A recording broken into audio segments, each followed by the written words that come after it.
বিসমিল্লাহির রহমানির রহিম। পরম করুণাময় ও অসীম দয়ালু আল্লাহর নামে শুরু। আউযু বিল্লাহি মিনাশ শাইতানির রাজীম। বিসমিল্লাহির রহমানির রহিম। ওয়াইলুল লিল মুতাফফিফিন الذين إذا اكتالوا على الناس يستوفون وإذا كالوهم أو وزنوهم يخسرون ألا يظن أولئك أنهم مبعوثون ليوم عظيم يوم يقوم الناس لرب العالمين كلا إن كتاب الفجار لفي سجين وما أدراك ما سجين كتاب مرقوم ويل يومئذ للمكذبين الذين يكذبون بيوم الدين وما يكذب به إلا كل معتد أثيم إذا تتلى عليه آياتنا قال أساطير الأولين كلا بل ران على قلوبهم ما كانوا يكسبون كلا إنهم عن ربهم يومئذ لمحجوبون ثم إنهم لصالو الجحيم ثم يقال هذا الذي كنتم به تكذبون كلا إن كتاب الأبرار لفي عليين وما أدراك ما عليون كتاب مرقوم يشهده المقربون إن الأبرار لفي نعيم على الأرائك ينظرون تعرف في وجوههم نضرة النعيم يسقون من رحيق مختوم ختامه مسك وفي ذلك فليتنافس المتنافسون ومزاجه من تسنيم عينا يشرب بها المقربون إن الذين أجرموا كانوا من الذين آمنوا يضحكون وإذا مروا بهم يتغامزون وإذا انقلبوا إلى أهلهم انقلبوا فكهين وإذا رأوهم قالوا إن هؤلاء لضالون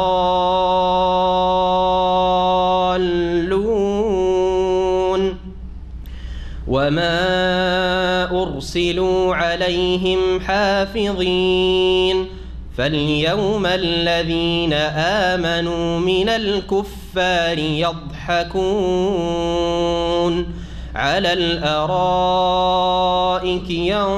ينظرون هل ثوب الكفار ما كانوا يفعلون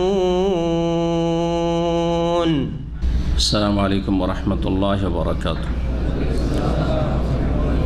إن الحمد لله نحمده ونستعينه ونستغفره ونعوذ بالله من شرور أنفسنا ومن سيئات أعمالنا من يهده الله فلا مضل له ومن يضلل فلا هادي له وأشهد أن لا إله إلا الله وحده لا شريك له وأشهد أن محمدا عبده ورسوله صلى الله تعالى عليه وعلى آله وصحبه وسلم تسليما كثيرا أما بعد فأعوذ بالله من الشيطان الرجيم بسم الله الرحمن الرحيم ويل للمطففين الذين إذا اكتالوا على الناس يستوفون وإذا كالوهم أو وزنوهم يخسرون ألا يظن أولئك أنهم مبعوثون ليوم عظيم يوم يقوم الناس لرب العالمين মহান আল্লাহর সমস্ত প্রশংসা যে আল্লাহ রাব্বুল আলামিন সবচেয়ে বেশি সুবিচারকারী ইনসাফ প্রতিষ্ঠাকারী এবং তিনি এই সুবিচার ইনসাফ প্রতিষ্ঠার নির্দেশ দান করেছেন ইন্নাল্লাহ ইয়ামুরু বিল আদলি এবং সদ্ব্যবহারের নির্দেশ দান করেছেন ওয়াল ইহসান ওয়া ইতাই যিল কুরবা ওয়া ইয়ানহা আনিল ফাহশাই ওয়াল মুনকারি ওয়াল বাগি। এই আয়াতটি যা জুমার খুতবাতে আপনারা শেষ দিকে শোনেন অত্যন্ত গুরুত্বপূর্ণ মানুষের হকের ক্ষেত্রে, মানুষের অধিকার প্রাপ্যের ক্ষেত্রে।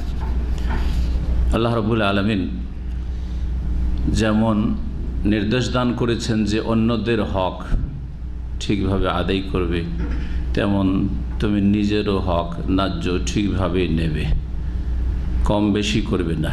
নেওয়ার ক্ষেত্রে তোমার অধিকার আদায়ের ক্ষেত্রে বেশি করে আদায় করবে, আর কাউকে হক দেওয়ার ক্ষেত্রে, অধিকার দেওয়ার ক্ষেত্রে ঠকবাজি করবে, এটা আল্লাহ রাব্বুল হারাম করেছেন।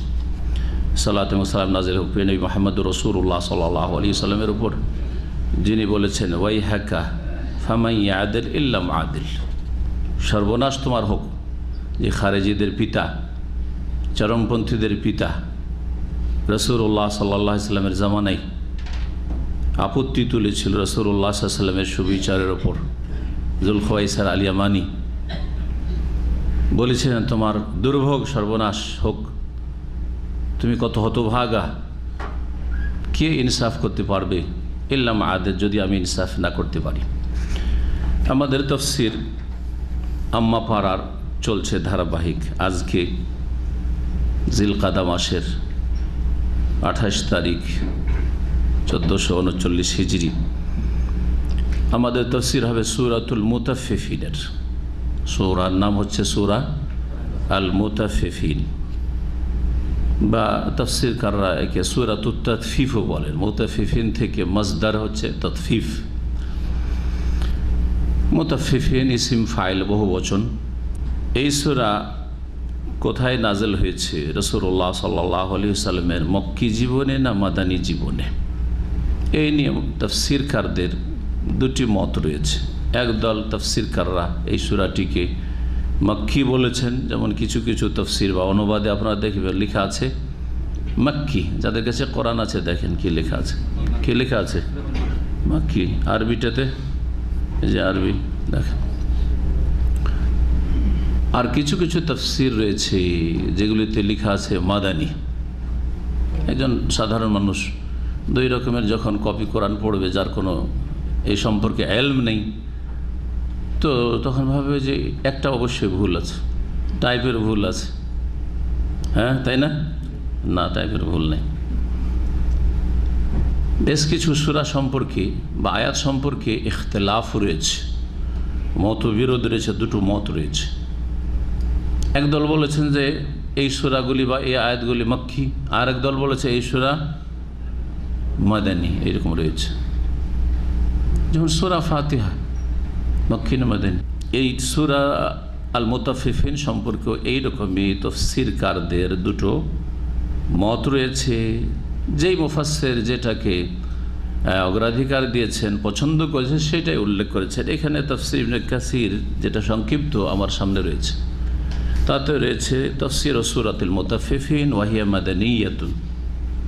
সূরা মুতাফফিফিনের তাফসীর সেটা হচ্ছে মাদানী সূরা, রাসূলুল্লাহ সাল্লাল্লাহু আলাইহি ওয়াসাল্লামের মদিনার জীবনে নাযিল হয়েছে। কারণ এতে রয়েছে দাঁড়ি পাল্লার ওজনে কম বা বেশি দেওয়া, কম দেওয়া ইত্যাদি এই বিষয়টি রয়েছে। আর এই সূরার শানে নজুলটাও ঠিক মদিনার অবস্থা বর্ণনা করে। তাহলে বোঝা যাচ্ছে যে এই সূরা মদিনার জীবনে নাযিল হয়েছে। আর এক দল, তৃতীয় দল রয়েছে, তারা বলছেন যে এই সূরা মক্কা মদিনার মাঝখানে নাযিল হয়েছে। হতে পারে সফর মক্কা মদিনার মাঝখানে নাযিল হয়েছে। যেখানে নাযিল হোক না কেন, এতে হুকুম আহকামের কোনো পার্থক্য নেই। মক্কায় নাযিল হয়ে কোরআনে কারীমের অংশ, ওইভাবে আমাদের জন্য বিশ্বাসের বিষয় বিশ্বাস করা, আমলের বিষয়গুলি আমল করা ফরজ। যেভাবে মদিনায় নাযিল হইলে, মদিনায় নাযিল হোক অথবা বা মক্কি জীবনে হিজরতের আগে নাযিল হোক আর পরে নাযিল হোক কোরআনে কারীম। সুতরাং কোরআনে কারীম আমাদের জীবনের জন্য আসমানি সিলেবাস। এই সূরার শানে নজুল, নাযিল হওয়ার প্রেক্ষাপট বা কারণ সম্পর্কে একটি হাদিস রয়েছে সুনানে নাসাইতে, সুনান ইবনে মাজাতে। আব্দুল্লাহ বিন আব্বাস রাদিয়াল্লাহু তাআলা আনহুমা থেকে বর্ণিত, তিনি বলছেন, লাম্মা কাদিমান নবী সাল্লাল্লাহু আলাইহি ওয়াসাল্লাম মদিনাতা, যখন নবী করিম সাল্লাল্লাহু আলাইহি ওয়াসাল্লাম মদিনায় হিজরত করে আগমন করলেন, কানু মিন আখবাসিন নাসি কাইলান, মদিনার লোকেরা যারা আওস এবং খাজরাজ, এরা পৌত্তলিক ছিল, মুশরিক ছিল, মূর্তি পূজা করত। আর ইয়াহুদিরা ব্যবসায়ী ছিল, অধিকাংশ ইয়াহুদিরা ছিল, ইয়াহুদি 3টি গোত্র তাদের ছিল। এই 5টা গোত্র টোটাল ছিল মদিনার সমাজটা ছিল 5টা গোত্র নিয়ে গঠিত। 3টি ইহুদিদের বংশ আর 2টো ছিল মুশরিকদের বংশ, আওস এবং খাজরাজ। মুশরিক আওস এবং খাজরাজ যারা ছিল তারা অধিকাংশই মুসলিম হয়ে গেল, অল্প কিছু মুনাফিক হয়ে মরা ছাড়া। আর ইহুদিরা অল্প কয়েকজন ইসলাম হয়তো গ্রহণ করেছে, বাকিগুলি সব কুফরি করলো আল্লাহর সাথে, রাসূলুল্লাহ সাল্লাল্লাহু আলাইহি ওয়াসাল্লামের সাথে, আল্লাহর কিতাবের সাথে। সুতরাং তাদেরকে বিভিন্ন অবস্থায় তাদের গাদ্দারি, বিশ্বাসঘাতকতার কারণে মদিনা থেকে নির্বাসিত করা হয়েছিল বা বিভিন্ন রকমভাবে তাদেরকে সেখান থেকে উৎখাত করা হয়েছিল।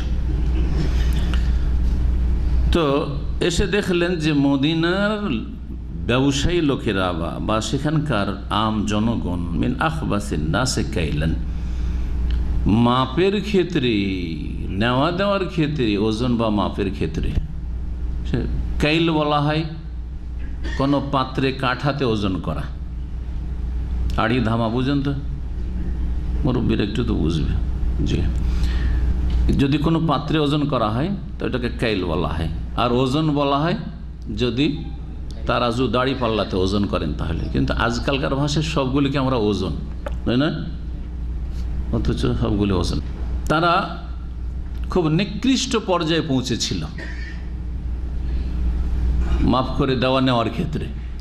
নিকৃষ্ট পর্যায়ের লোক ছিল, দাঁড়ি মারা বদ স্বভাব দেওয়ার সময়, আর নেওয়ার সময় বেশি করে ঝুঁকিয়ে নেওয়া, বেশি করে নেওয়া স্বভাব। জি, এই স্বভাবটা কিয়ামত পর্যন্ত থাকবে। সুবহানাল্লাহ। ছোটকালে হাট বাজারে যেতাম, দেখেছি চাউলকে ভিজিয়ে নিয়ে আসতো চাউল বিক্রেতা। এখন জানি না, দীর্ঘদিন ও চাউলের মার্কেট যায়ও না, বুঝি না। আর আরব দেশে 25-30 বছর, সুতরাং সেখানকার বাজার সম্পর্কে কিন্তু চরিত্র বদলেনি মানুষের। চাউলকে এমন করে ভিজিয়ে নিয়ে আসতো, একেবারে ভিজালে তো ওজন বাড়বে একটা, ভিজাইতে। আর তারপরে দাঁড়িয়ে এমন করে মারতো যে 5 কিলো চাউল, আল্লাহ 5 কিলো চাউল কিনে নিয়ে আসার পরে ওজন করতো, তো দেখা যেত 4 কিলো হয়েছে। 1 কিলো মারতো, কমপক্ষে আধ কিলো। জি, এইরকম। পাট আমাদের এলাকায় খুব পাট হয়, পাটের যে গাঁটগুলো বাঁধে, কি বলেন আপনার ওগুলোকে? আটি। তো এই পাটের গাঁটগুলো যে বাঁধতো, সেগুলোতে ইট ঢুকিয়ে রাখতো। আউজবের ইট পাথর ঢুকিয়ে রাখতো, ভিজাই তো সারা রাত ধরে পাটকে ভিজা রাখছে। সকালে আসবে রে আড়তদার আসবে, ওরা যারা হোলসেল কেনে ওরা আসবে, ভেজা সব ভিজাচ্ছে। আউজবিল্লাহ, গৃহস্থদেরকে।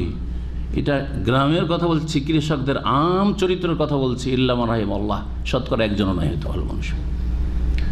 কী করে আল্লাহর আযাব থেকে মুক্তি পাবে? এই ক্ষেত্রে নবী করিম সাল্লাল্লাহু আলাইহি ওয়াসাল্লাম, একটি হাদিস ইবনে মাজায় রয়েছে যে আল্লাহর আযাব আসার 5টি মূল কারণ দুনিয়াবী আযাব, পার্থিব শাস্তি। তার একটি অপরাধ হচ্ছে দাড়ি মারা, কম দেওয়া বেশি নেওয়া। এর কারণে যে আযাবটি আসে, দুটো আযাবের কথা ওই হাদিসে উল্লেখ করা হয়েছে। একটা হচ্ছে দুর্ভিক্ষ, অনাবৃষ্টি, খাদ্যের ঘাটতি, না খেয়ে মরছে মানুষ, এই এক আযাব। দাঁড়ি মেরেছে বেশি খাওয়ার জন্য, আল্লাহ এমন আযাব চাপিয়েছে যে তো খেতেই দেবো না, দুর্ভিক্ষ দিয়ে মারবো, শুকিয়ে মারবো তোর আগে। দ্বিতীয় আযাব হচ্ছে জালেম শাসককে চাপিয়ে দেওয়া, জালেম শাসক দিয়ে তাদেরকে দমন করা। জি, এই আযাবগুলি দেখতে পাচ্ছেন আজকে চোখে। মানুষ যতক্ষণ পর্যন্ত ফিরে না আসবে এই পাপ থেকে, আর এইরকমই যত পাপ রয়েছে আল্লাহর বহুমুখী আযাব আসতেই থাকবে।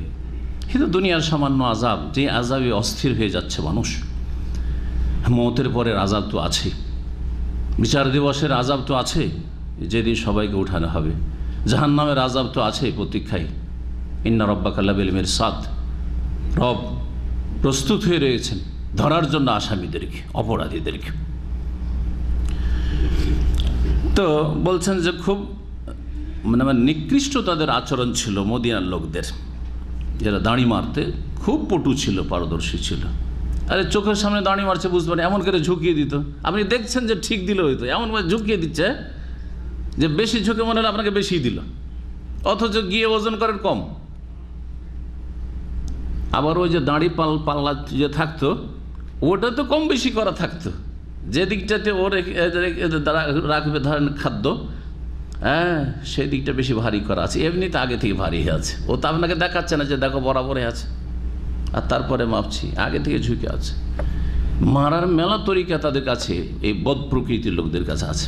আল্লাহ রাব্বুল বলছেন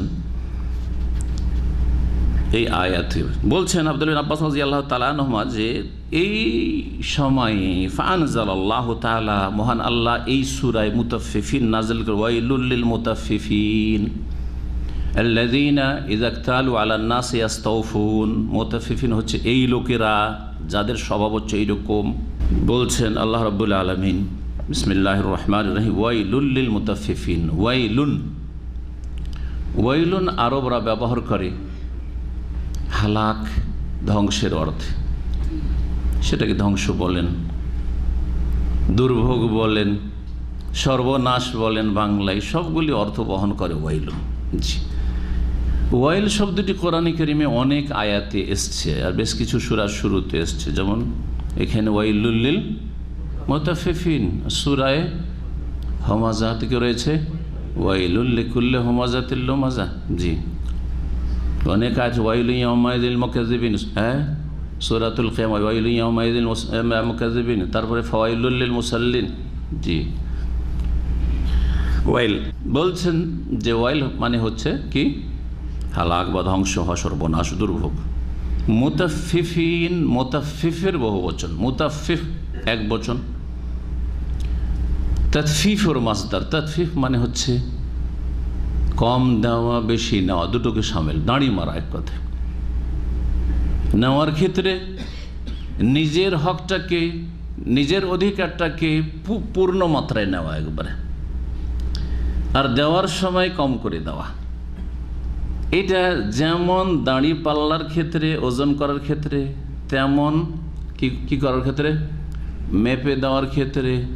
আজকাল এছাড়াও দাড়ি পাল্লাও না, মাপাও না, ধরেন আর কিছুকে সামিল করেন, জমি মাপা, তো ফিতে দিয়ে মাপছেন বা চেন দিয়ে মাপছেন, তাই না? জমি মাপার ক্ষেত্রে আইল চাপাচাপি করা। জি, বিদেশে থাকলে আপনার জমি চাপবেই পাশের লোক, ও যদি দেশে থাকে একটু করে চাপতেই থাকবে, চাপতেই থাকবে একটু করে। জি হ্যাঁ, এই আয়াতের অন্তর্ভুক্ত এরাও, যারা জমি চেপে খায়।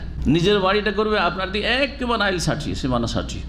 আর আপনি করতে যান, যদি আপনি কমজোর হন, বলছে না হাওয়া বাতাসের জন্য তোমাকে এখানে সরকারি আইন আছে, এত হাত ছাড়তে হবে। জি, বলবে গায়ের জোর দেখে ও আপনার যে একটু জায়গা ছাড়বে না, কিন্তু আপনাকে ছাড়াবে। দেখা, চোখের দেখা কথা বলছি এগুলো। জি, এরকম জালেম আমাদের দেশে ঢালাহারে রয়েছে, একজন দুজন না। গোটা জমিকে বেইমানি করে গিলে খেয়ে নিচ্ছে। শহরের বেইমানগুলো তো আছেই। জি হ্যাঁ, জমি কিনে বেচারা বিদেশে আছে, ও ভাবছে যে আমার তো আছে বাড়ি, বড় আশা করে বসে আছে, এখান থেকে গিয়ে একটা বাড়ি করবো, ও জায়গায় নিয়ে গেছে, এক জমি 4বার 5বার বিক্রি করছে। জি, এই রিফিউজিরা ভারতে যখন পালিয়ে আসে, হিন্দু রিফিউজিরা বাংলাদেশ থেকে, তখন 4জন 5জন মুসলমানের কাছে বিক্রি করে আসে এরা বাংলাদেশে।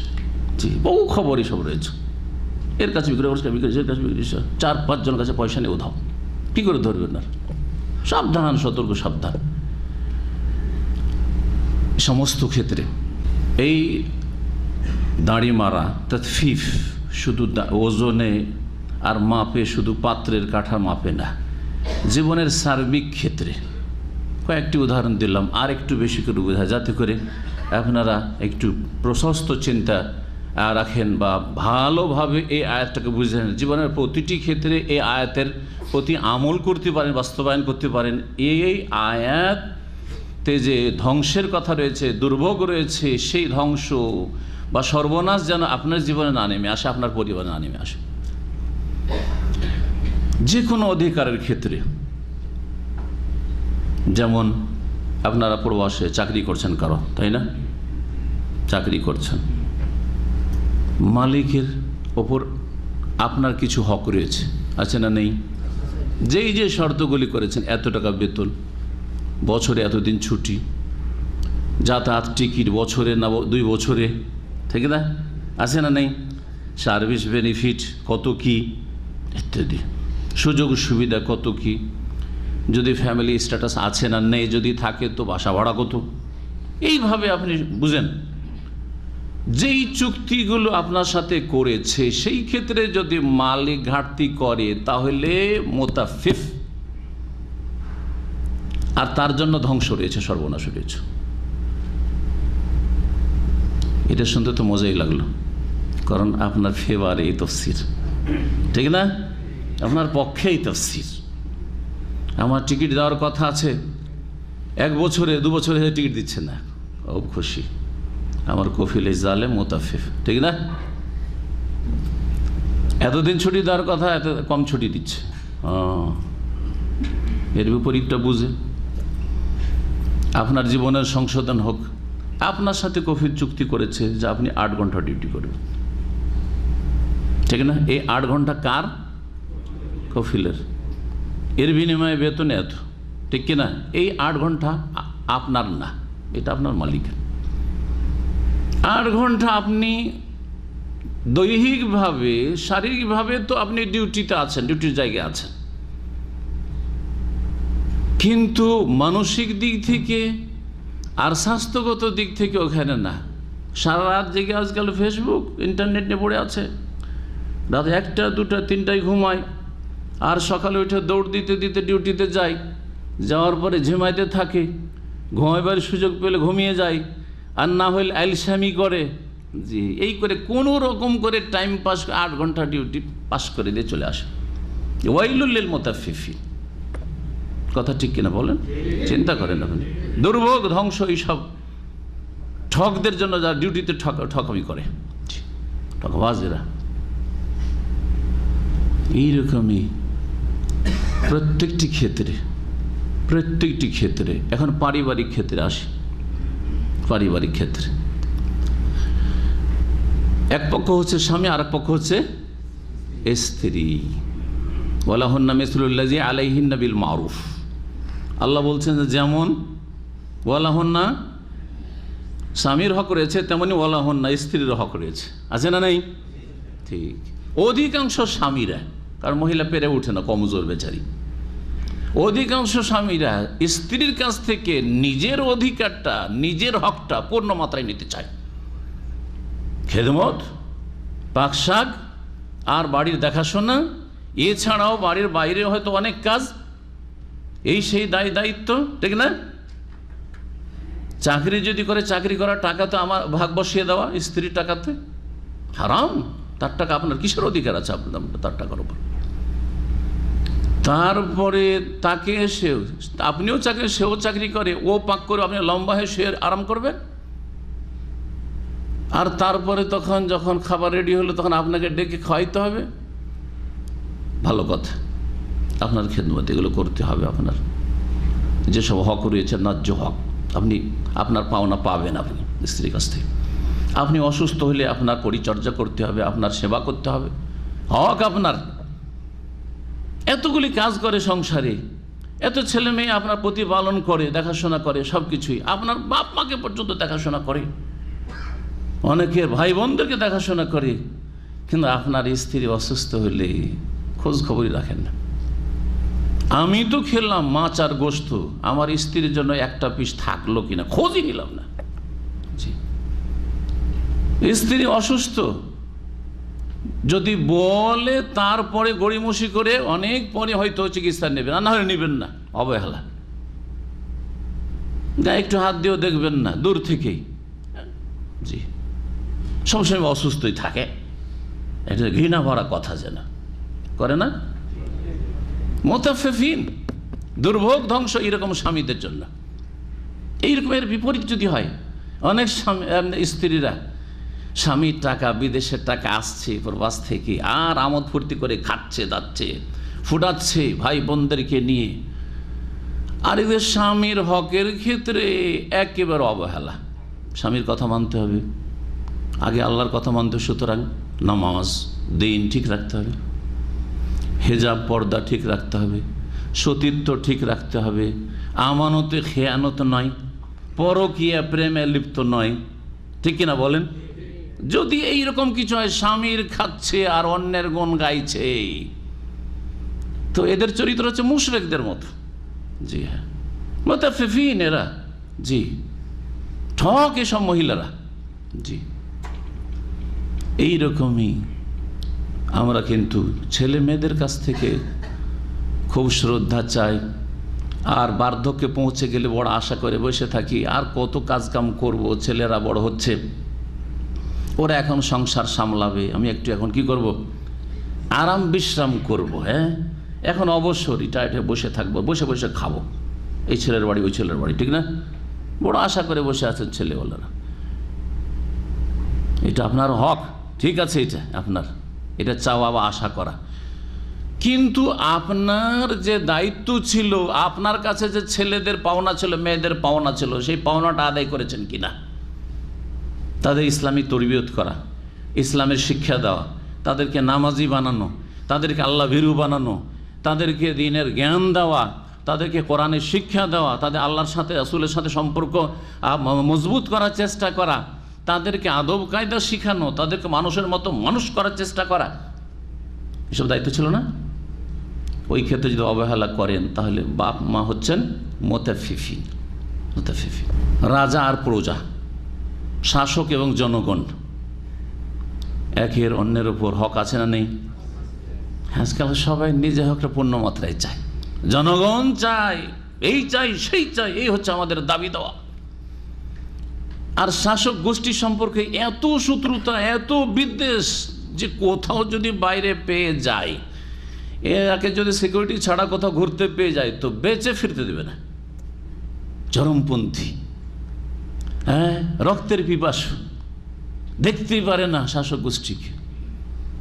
ঠিক আছে, তাদের পাপের কারণে, তো আপনাদের জীবনে ওর চাইতে কম পাপ নেই, আপনার জীবনে ওর চাইতে কম পাপ নেই। শেখ সালেহুল ফৌজান হাফিজাহুল্লাহ তাআলা, তার কাছে অভিযোগ করা হয় জালেম শাসকদের সম্পর্কে, আর বলা হয় যে আমরা কি উমারের মতো, ওসমানের মতো, আলীর মতো, হ্যাঁ, ওই যুগের মতো কি শাসক পাবো না?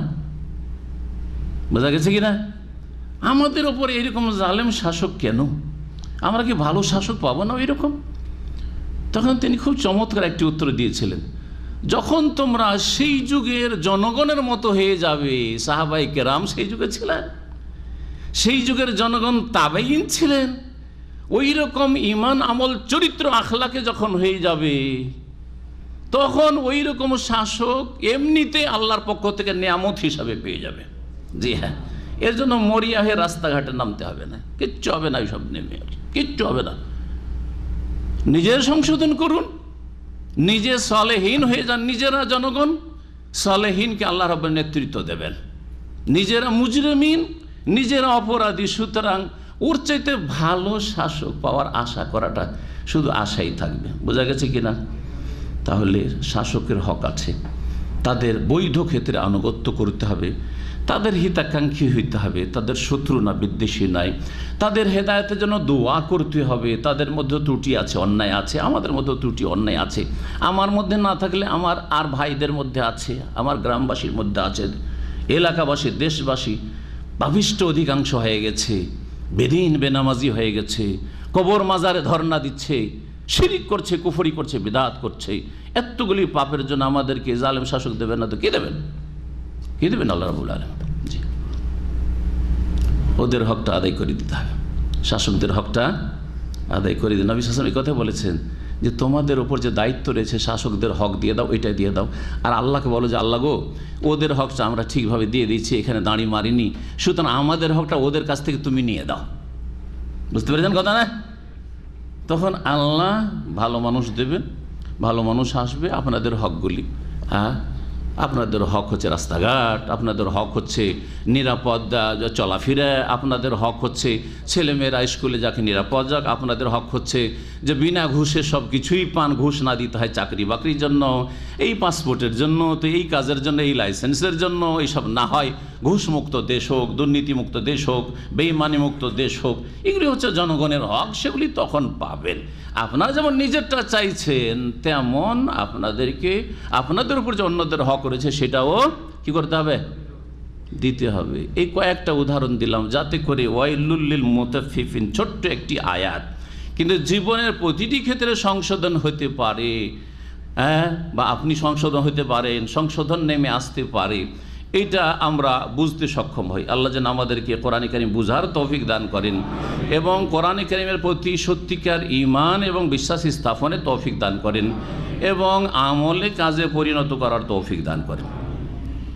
ওয়াইলুল লিল মুতাফফিফিন, দুর্ভোগ সর্বনাশ ঠকবাজদের জন্য, ওই সব লোকদের জন্য যারা কম দেয় বেশি নেই। তাতফিফ মানে এটা, তাতফিফের মধ্যে সুখুন আর বখলুন, শাইখুল ইসলাম রাহমাতুল্লাহ বলছেন দুটোই রয়েছে। যে তাতফিফ করে তার মধ্যে সুখুন রয়েছে আর বখলুন রয়েছে। ওয়া ইউকা শুহা নাফসিহি ফাউলাইকা হুমুল মুফলিহুন, আল্লাহ কোরআন কারীম সূরা হাশর বলেছেন, যাকে তার অন্তরের কৃপণতা থেকে, সুখ থেকে বাঁচানো হইল, সেই ব্যক্তিরাই, তারাই হচ্ছে সফল কাম, বা সে হচ্ছে সফল কাম। আমরা এমনি সাধারণ অর্থ তর্জমা করতে গিয়ে বুখল মানে হচ্ছে কৃপণতা, আর সোহন সহন মানে হচ্ছে চরম কৃপণতা, এইভাবে আমরা বুঝিয়ে দিই মোটা কথা। এটা হচ্ছে মোটা তাফসির। কিন্তু ভাষাবিদরা তাফসির করতে গিয়ে বলেছেন সহন মানে হচ্ছে নিজেরটা একেবারে বেশি করে নেওয়ার চেষ্টা কর, আমার জন্য একটু কম নয়। আর বখলুন হচ্ছে অন্যকে দিতে হবে, গরিব মিসকিনকে দিতে হবে, ইয়াতিম বিধবাকে দিতে হবে, আত্মীয় স্বজনকে দিতে হবে, সেই ক্ষেত্রে না দেওয়া বা কম দেওয়া। তো যারা তাতফিফ করে ওদের মধ্যে এই দুটো নোংরা চরিত্র আছে, নেব বেশি দেব কম। জি, এরা হচ্ছে মুতাফিফিন। এদের জন্য দুনিয়া আখিরাতে দুর্ভোগ সর্বনাশ। প্রশ্ন হচ্ছে যে মুতাফিফিন কারা? আল্লাহ বলছেন চলো একটু ব্যাখ্যা করে বুঝি কোরআন দিয়ে, কোরআনের তাফসির। মুতাফিফিনের তাফসির হচ্ছে পরের আয়াতগুলি। আল্লাহ বলছেন আল্লাযীনা ইযা ইক্তালু আলান নাসি ইয়াস্তাওফুন। মুতাফিফিন ঠকবাজ ওরা যারা মানুষের কাছ থেকে যখন মেপে নেই, ইখতালা ইখতিয়াল বাবে ইফতিয়াল থেকে ইজতানাবা ইজতানিবু, ওর মানে মেপে নেওয়া, ক্যাল করে নেওয়া। কারো কাছ থেকে মেপে নিচ্ছেন আপনি, যখন মানুষের কাছ থেকে মেপে নেই, স্বর্ণের দোকানে যাবেন তখন আপনি কিন্তু মাপবেন না, স্বর্ণ কিনলেও সে মাপবে, দোকানদার মাপবে, আর আপনি স্বর্ণ তার কাছে পুরানো যদি ভাঙড়ি বিক্রি করেন তবুও সে মাপবে। তাহলে দুটো সে করে, দুই দিকে যদি দাঁড়ি মারতে পারেও, যার কাছ থেকে কিনছে তার কাছেও দাঁড়ি মারতে পারছে, বেশি করে নিতে পারছে, আর যাকে দিচ্ছে কম করে দিতে পারে, ঠিক না? আর কিছু কিছু ক্ষেত্রে দেখা যায় যে আমারটা যখন দিচ্ছে তখন আমি মেপে দিচ্ছি, ওরটা দিচ্ছে তখন ও মেপে দিচ্ছে, হয় না? যখন মানুষের কাছ থেকে মেপে নেই ইয়াস্তাওফুন, তখন পূর্ণ মাত্রায় নেই একবারে। ইস্তাওফা মানে একবারে নিজের অধিকারটা, হকটাকে পুরাপুরি নেওয়া, অফা ইয়াফি থেকে ইস্তাওফা, ইস্তেফাল ভাবে ওয়াইদা কালুহুম, আর যখন অন্যদেরকে মেপে দেই, দেখেন কালা একিলো দাঁড়াবে মানে মেপে দেওয়ার, ইকতালা একতালা মেপে নেওয়া। যখন অন্যদেরকে মেপে দেই, আওয়াজানুহুম ওদেরকে দাঁড়িয়ে পাল্লায় ওজন করে দেয়, ইউখসিরুন তখন কম দেয়।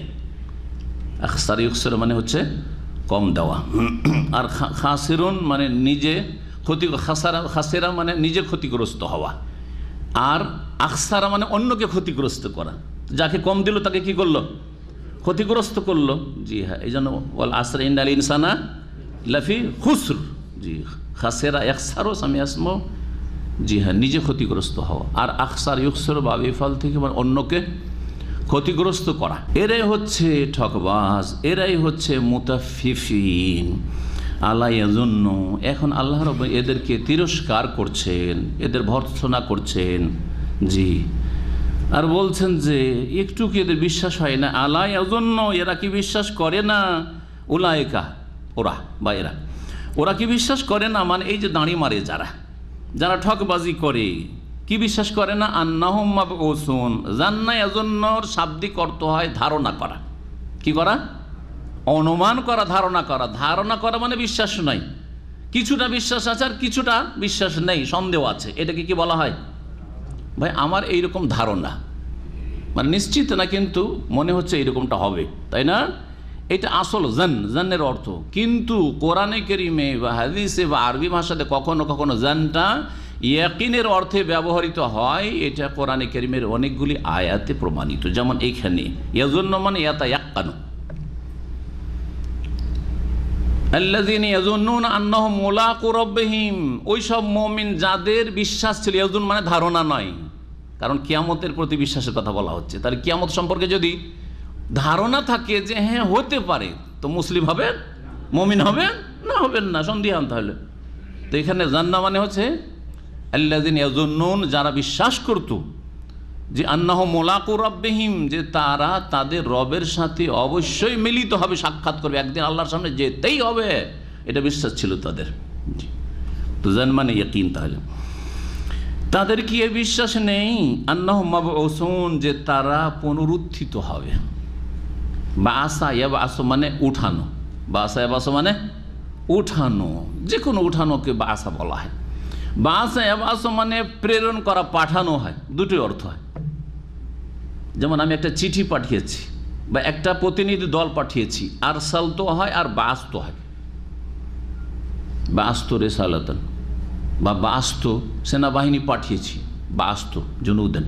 জি, বাসা মানে তাহলে প্রেরণ করা, পাঠানো হয় আর উঠানো হয়। বাসা ইয়াবাস মানে এজা বসেরা মাহফিল কবুর, এজা বসেরা মাহফিল কবর, হ্যাঁ, এজা বসেরা মাহফিল কবর, কবরে যা আছে তা ওঠানো হবে। বসেরা এখানে বাসারা আছে, বাসা নেই কিন্তু। বাসারা মানে উঠানো, মানে মাটি সরিয়ে উঠানো, ওটা তো অন্য শব্দ হয়ে গেল। বয়সা আছে। এজিম বাসা কাহা, বাসা থেকে ইম বাসা, কোরআনে কারিমে বিভিন্ন যে শব্দ এসেছে। ইউবাসু রয়েছে, ইউবাসুন। জি, তো এখানে এজিম বাসা মানে উঠে যাওয়া। জি, নবী হাদিস দিয়ে উদাহরণ দিই। এখন নবী সাল্লাল্লাহু আলাইহি সাল্লামের স্ত্রী আয়েশা রাদিয়াল্লাহু তাআলা আনহার হার হারিয়ে গিয়েছিল যুদ্ধের সফরে গিয়ে। হাতটা পড়েছে আর ওর উপরে একটা ওনার যে উটনিটা ছিল বা উট বাহনটা ছিল বসে গেছে। খুঁজে পেরেশান হয়ে গেলে পাওয়া গেল না হার। স্ত্রীর হার খোঁজার জন্য তিরস্কার না করে, গালমন্দ না করে আপনারা কি করতেন? মন ভরে স্ত্রীকে গাল দিতেন যে তোর জন্য এতগুলি লোককে থামাইতে হবে, না থামাবো না, মাথা খারাপ করে দিতেন না? দেখেন রাসূলুল্লাহ কত উত্তম চরিত্র আমাদেরকে শিখিয়েছেন। তারপরে কথা বলতে পারে গেল তোমার হার গেল, তোমার জন্য এতগুলি লোককে থামাবো, যাজ্ঞা হার যাবে। ওতে কী হবে? স্ত্রীর মনে কষ্ট হবে, আমার একটা মূল্যবান স্বর্ণের হার হারিয়ে গেল আর আমার স্বামী একটু খোঁজাখুঁজিও করলো না, মনে কষ্ট হবে না? হবে না? সুবহানাল্লাহ। এই দিকেও খেয়াল রাখছে। এতগুলি সেনাবাহিনী মুজাহিদিনকে সবকে থামিয়ে দিলেন, থামো, আয়েশার হার হারিয়ে গেছে, একটু খোঁজা যাক, দেখো তো এদিক ওদিক খুঁজে, বন জঙ্গল সব খুঁজে শেষ, ওই মাঠে আর পাওয়া গেল, যতদূর পর্যন্ত সব লোকেরা বসেছিল কোথাও পাওয়া গেল।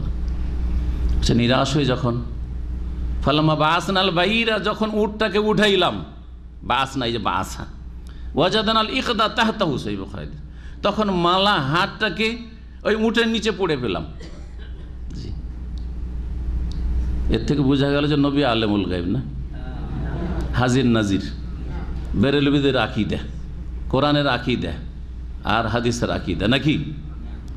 সাহাবায়ে কেরাম রাসূলুল্লাহ সাল্লাল্লাহু আলাইহি ওয়াসাল্লাম আকীদা, সাহাবায়ে কেরামদের যদি আকীদা থাকতো যে নবী আলেমুল গায়েব, তো নবীকে কি বলতেন যে ইয়া রাসূল আপনি আমাদেরকে নিয়ে খেল তামাশা করছেন, হ্যাঁ ঠিক না? আপনি সব কিছুই জানছেন, দুনিয়ার খবর রাখছেন, আসমান জমিনের খবর রাখছেন, এটা বেরেলবি আকীদা, কিন্তু রেজবিদের আকীদা, সব খবর রাখছেন, আর উটের তলায় পড়ে আছে, আর আমাদেরকে নিয়ে কি করছেন এসব? তাহলে নবীকে আলেমুল গায়েব বানিয়ে সম্মান করলো এই মুশরিকরা, না মানহানি করলো? মানহানি করলো যে নবী জান সব এতগুলো লোককে নিয়ে খেলতামাশা করছে, সব জানছেন, তারপর যে খুঁজো খুঁজো খুঁজো।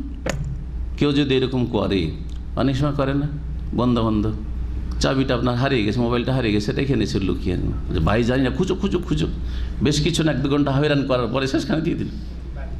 তো এইরকম চরিত্রের ছিল রাসূলুল্লাহ সাল্লাল্লাহু আলাইহি ওয়াসাল্লাম নাকি? নাউযুবিল্লাহ।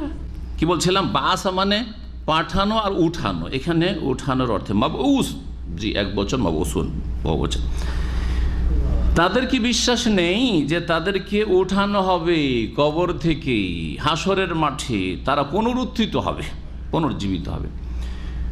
কোথায় উঠানো হবে? লিয়াউমিন আজিম, সেই মহাদিবসের উদ্দেশ্যে। মহাদিবস যেটি সবচেয়ে বড় দিন, সবচেয়ে বড় ভয়াবহ দিন, সবচেয়ে মর্মান্তিক দিন, সেই দিনটি হবে সবচেয়ে বড় দুর্দিন। ইয়াউমা ইয়াকুমুন নাসু লিরাব্বিল আলামিন, যেদিন সমস্ত মানুষ দণ্ডায়মান হবে বিশ্বজাহানের প্রতিপালকের সামনে, সকলকে হাজির হইতে হবে। সেখানে আমির আর গরিবে কোনো পার্থক্য থাকবে না, হ্যাঁ, রাজা আর প্রজায় কোনো পার্থক্য থাকবে না, জালেম মাজলুম সেখানে সবাই হাজির হবে। জি, শক্তিশালী আর দুর্বল সকলে সেখানে আল্লাহর সামনে সমান হয়ে সেখানে হাজির হবে। এই কিয়ামতের দিন সম্পর্কে অনেক হাদিস রয়েছে। সময়ের স্বল্পতার জন্য আমরা 2-1টি হাদিস আপনাদেরকে শোনাই, সেখানে মানুষের অবস্থা কি হবে। সহিহ বুখারীতে একটি হাদিস রয়েছে, নবী করিম সাল্লাল্লাহু আলাইহি ওয়াসাল্লাম থেকে আব্দুল্লাহ বিন উমর রাদিয়াল্লাহু তাআলা আনহু বর্ণনা করেন, ইয়াউমা ইয়াকুমুন নাসু লিরাব্বিল আলামিন, এই আয়াতের তাফসীর করতে গিয়ে, যেই দিন রব্বুল আলামিনের সামনে সকল মানুষ দাঁড়াবে, হাত্তা ইয়াগীবা আহাদুহুম ফি রাশহিহি ইলা আনসাফি উযনাইহি, এমন কি বহু মানুষ আছে যারা সেই দিন নিজ ঘামে ডুবে যাবে। কতদূর পর্যন্ত? এলা আনসাফে উযনাইহি, অর্ধেক কান পর্যন্ত, কানের মাঝামাঝি পর্যন্ত হাবুডুবু করবে, পানি খাবে, নিজের ঘাম খেতে থাকবে। নাক, কানের যদি অর্ধেকটা ডুবে যায় তো মুখও ডুবে যাবে, নাকও ডুবে যাবে। যারা ডুবে সাঁতার জানে না দেখেছেন তো, একবার ওঠার চেষ্টা করে আবার ডুবে পানি খায়, হ্যাঁ, নাকে মুখে পানি ঢুকে। এই হবে অবস্থা, আল্লাহ যেন আমাদের হেফাজত করে। সহিহ মুসলিম আর তিরমিজিতে যে হাদিসটি রয়েছে ওতে আর একটু বিস্তারিত রয়েছে।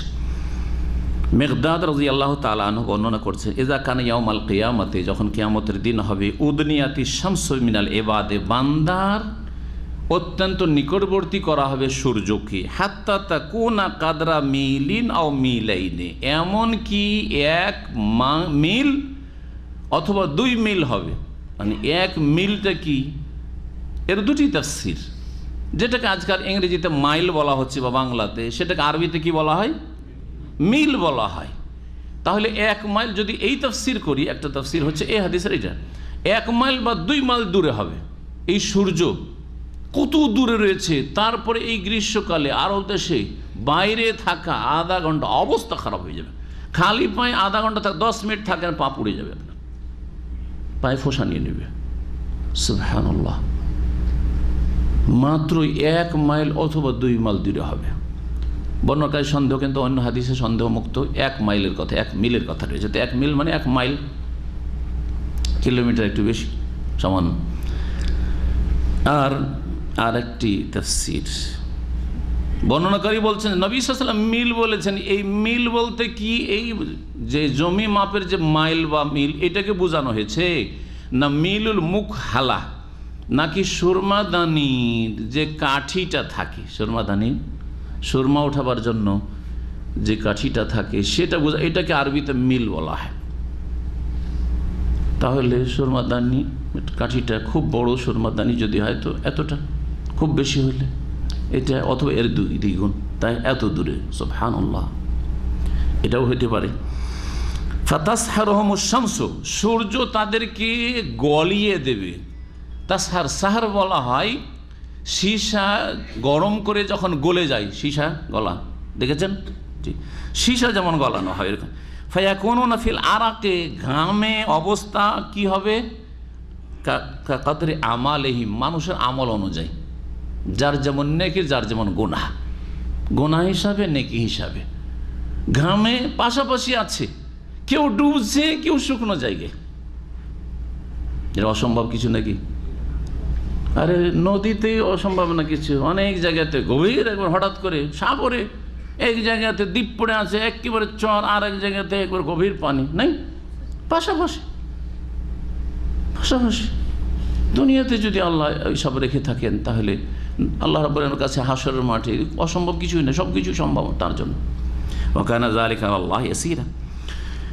মিনহুম মান ইয়াখুযু ইলা আকিবাইহি, কারো পায়ের টাকনো বা গোড়ালি পর্যন্ত হবে, একবারে পায়ের নিচে পর্যন্ত, নিচেই থেকে যাবে, আমল ভালো আছে, নেক আমল। অমিনহুম মান ইয়াখুযু ইলা রুকবাতাইহি, কারো হাঁটু পর্যন্ত, এক হাঁটু হবে ঘাম। অমিনহুম মান ইয়াখুযু ইলা হাকওয়াইহি, কারো এক কোমর হবে, যেখানে লুঙ্গি বাঁধে। জি, হাকুন মানে লুঙ্গি বাঁধার জায়গা, মাকিদুল ইজার, কোমর পর্যন্ত। অমিনহুম মান ইয়াখুযু ইলা অমিনহুম মান ইউলজিমুহু ইলজামান, আর কারো লাগামের মতো হবে, যেমন ঘোড়ার লাগাম লাগানো হয় ঠিক তেমনি পানি একবার মুখে ঢুকে যাবে। ঘাম, পানি নয়, কি সেটা? মানুষের ঘাম মুখে ঢুকে যাবে, হাবুডুবু করবে। রাওয়াহু মুসলিম ওয়া তিরমিজি। আল্লাহ রাব্বুল আমাদের হেফাজত করেন, আল্লাহ যেন মুসিবত দূর করেন দুনিয়া এবং আখিরাতের। আল্লাহ আমাদের জন্য হিসাব সহজ করেন, আল্লাহ আমাদেরকে বিনা হিসাবে জান্নাতুল ফিরদৌস দান করেন। আল্লাহ রাব্বুল তারপরে মানুষকে দুই ভাগে ভাগ করেছেন আর বলছেন, প্রথম অসৎ লোকদের কথা, যাদের বাসস্থান হচ্ছে সিজ্জিন, আর তারপরে সৎকর্মশীল জান্নাতি যারা, যাদের বাসস্থান হচ্ছে ইল্লিয়িন। আসলে ইল্লিন আমাদের দেশের লোকেরা সিজ্জিনের ওজনে ইল্লিন করে, বিকৃত করে, আসলে ইল্লিয়িন কথাটি রয়েছে। মহান আল্লাহ বলছেন, কাল্লা, কোশ্চিন কালেও না, তোমরা যে বিশ্বাস করতে না পরকালকে, আল্লাহর সামনে দাঁড়াতে হবে, এটা ঠিক নয়, তোমাদের ধারণা ভুল। ইন্না কিতাবাল ফুজ্জার লাফি সিজ্জিন, বা কাল্লা মানে গত সপ্তাহে বলেছিলাম আরেকটি অর্থ হয় সত্যি সত্যি, হাক্কান, সত্যি সত্যি বলছি। ইন্না কিতাবাল ফুজ্জার লাফি সিজ্জিন, নিশ্চয়ই যারা পাপিষ্ঠ, ফুজ্জার ফাজেরের বহু বচন, যেমন ফাসেকের বহু বচন হচ্ছে ফুসাক, জি ওই রকমই ফুজ্জার, নিশ্চয় পাপিষ্ঠদের আমল নামা হবে সিজ্জিনে। সিজ্জিনে, সিজ্জিন শব্দটি সিজন থেকে এসছে। সিজন মানে কি? জেলখানা। সিজনের শাব্দিক অর্থ জেল, তো মানুষ যখন সভ্য হইল তখন হলো, তো জেল তৈরি হওয়ার আগেও তো সিজন শব্দটি ছিল না, ছিল না? আরবি শব্দ প্রাচীন যুগ থেকে ছিল, যখন জেল মানুষ জানতো না জেল কেমন হয়, ঠিক না? সিজন মানে হচ্ছে সংকীর্ণ জায়গা। সিজনের শাব্দিক অর্থ সিন জিম নুন, এর অর্থ হচ্ছে সংকীর্ণ জায়গা। তো জেলখানাকে সিজন এই জন্য বলা হয় যে সেটা কায়দির জন্য, আসামির জন্য কি হয়? সংকীর্ণ জায়গা, সংকীর্ণ জায়গা।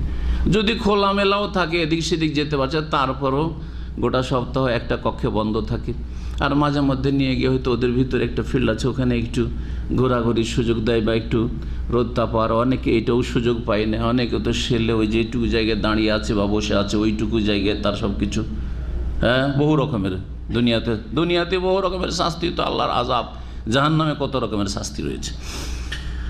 তো যারা অপরাধী পাপিষ্ঠ, তাদের আমলনামা হবে, তারাও যাবে সিজ্জিনে, আর তাদের আমলনামা থাকবে কোথায়? সিজ্জিনে। জি হ্যাঁ, থানা থেকে যারা আসামি, ওদের সব ডাটা চলে যায় ওই জেলখানায়, সব ফাইল চলে যায় ওখানে, সব জমা থাকে ওই রকমই। জি, আমলনামা ওইখানে আছে। জি, এই সিজ্জিন কোথায়, এই মর্মে অধিকাংশ তাফসীরকাররা সালাফের যুগ থেকে, সালাফের সালেহিন থেকে, সাহাবায়ে কেরাম, তাবিঈন, তাবা তাবিঈন যুগ থেকেই বেশ কিছু রিওয়ায়াত পাওয়া যায় যে এইটা 7 স্তর জমিনের নিচে আছে। তাহলে জাহান্নাম কোথায়? নিচে রয়েছে। ওই হাদিসটা প্রমাণ করে যে অসৎ ব্যক্তির আত্মা, কাফের, মুশরিক, পাপিষ্ঠদের আত্মা যখন আসমানের দিকে ফেরেশতারা রূহ কবজ করার পরে নিয়ে যায়, আসমানের দরজা খুলতে বলে, তখন এত সড়া পচা গন্ধ কেন? আরে কার কোন খবিসের আত্মাকে নিয়ে এসছো? না, খোলা হবে না, খোলা হবে না। যখন খোলা হয় না তখন সেখান থেকে আছাড় দিয়ে ফেলে দেওয়া হয়। আর সেটা আর ওই ফেরেশতারা বলে, যারা আসমানের দরজায় পাহারাদার, তারা বলে যে যাও এটাকে সিজ্জিনে নিয়ে যাও, এখানে এদের জায়গা নেই, এত পচা সড়া রুহের জায়গা আকাশের উপরে নেই। এই হাদিস থেকে ওলামারা দলিল পেশ করেছেন যে সিজ্জিন হচ্ছে 7 স্তর জমিনের নিচে, আর ইল্লিন বা জান্নাত হচ্ছে 7 আকাশের ওপরে।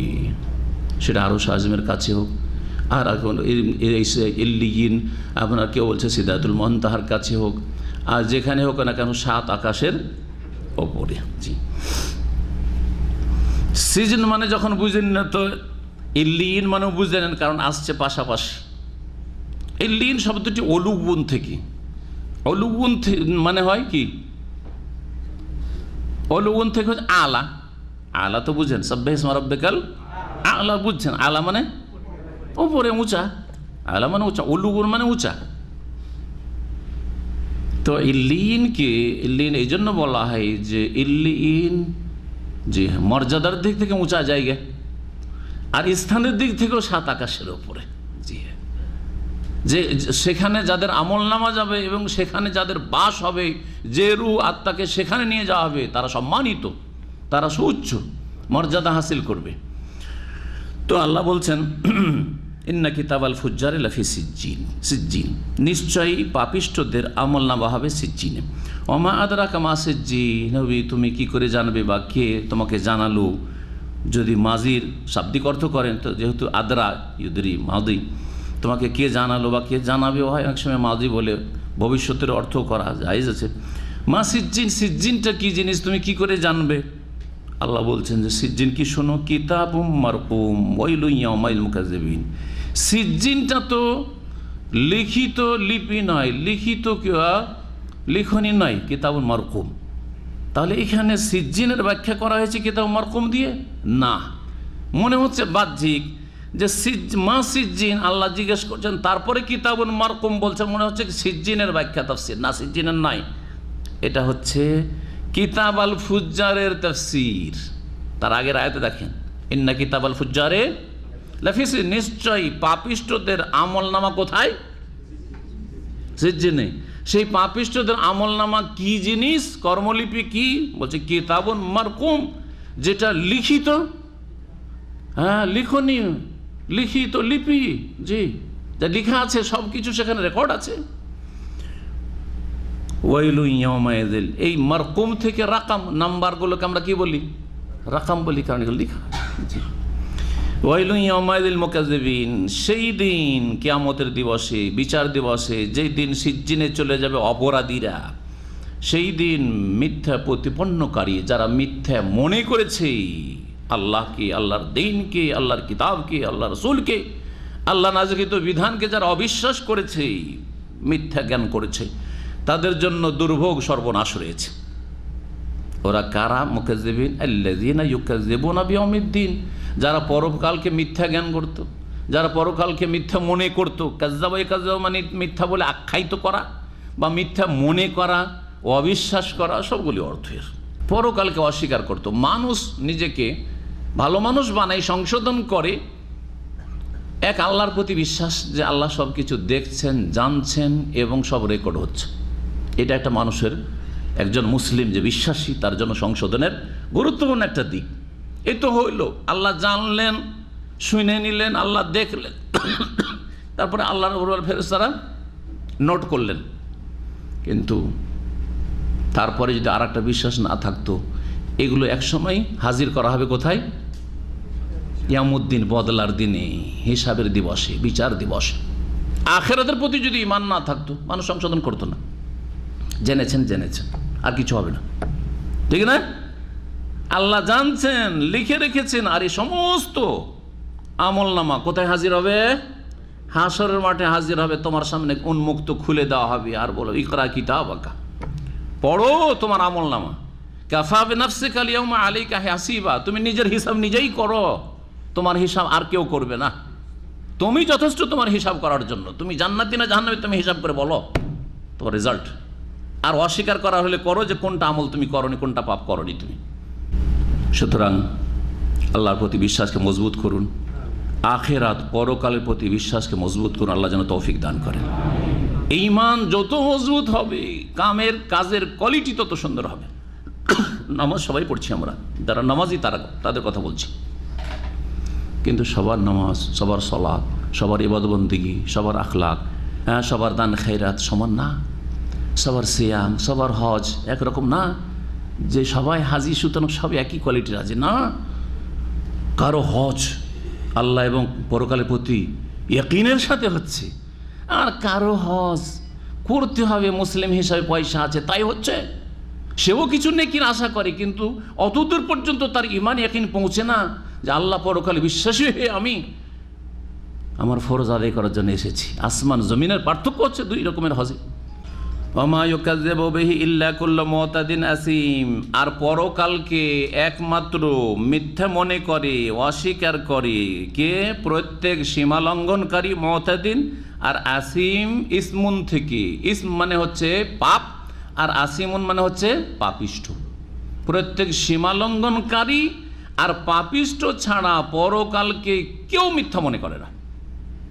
সুবহানাল্লাহ, আল্লাহ মানুষের কথা বলে দিচ্ছেন যে পরকালে একদল বিশ্বাসী আর একদল বিশ্বাসী নয়। যারা পরকালকে অবিশ্বাস করে তারা কখনো ভালো মানুষ না, তারা হচ্ছে মুতাদিন, সীমালঙ্ঘন। ওরা সীমালঙ্ঘন করবেই, ওরা জুলম অত্যাচার করবেই, তারা আল্লাহর হক নষ্ট করবে, আল্লাহর সৃষ্টি বান্দার হকও নষ্ট করবে, মা বাবার হক নষ্ট করবে, দেশ জাতির হক নষ্ট করবে, আর তারা হবে পাপিষ্ঠ। ভালো মানুষ কখনো পরকালে অবিশ্বাসী হইতে পারে না। ইযা তুতলা আলাইহি আয়াতুনা, যখন এই পাপিষ্ঠ সীমালঙ্ঘনকারীর সামনে আমার আয়াতগুলি পাঠ করে শোনানো হইত, তাআলা তখন এই পাপিষ্ঠ সীমালঙ্ঘনকারী কাফিররা বলতো আসাতিরুল আউয়ালিন, এগুলি তো প্রাচীন যুগের বা পূর্ব যুগের লোকদের, আউয়ালের বহুবচন আউয়ালিন, পূর্ব যুগের লোকদের শাব্দিক অর্থ করলে পূর্ব যুগের লোকদের বা প্রাচীন যুগের লোকদের উপকথা। উপকথা বুঝেন? হ্যাঁ, অলি, কিস্সা, কাহিনী, উপন্যাস। উপন্যাস তো বুঝেন, ঘটে নিয়ে একটা বানিয়ে নিয়েছে এইরকম সেইরকম কিছু একটা উপন্যাস, এগুলো কিচ্ছু না। কোরআনে কারিমে যেহেতু কিস্সা কাহিনী ছিল, সেই কিস্সা কাহিনীগুলি দেখে বলতো যে এ তো উপন্যাস। উপন্যাস এটা আসাতির, উস্তুরা, উস্তুরার বহুবচন হচ্ছে আসাতির।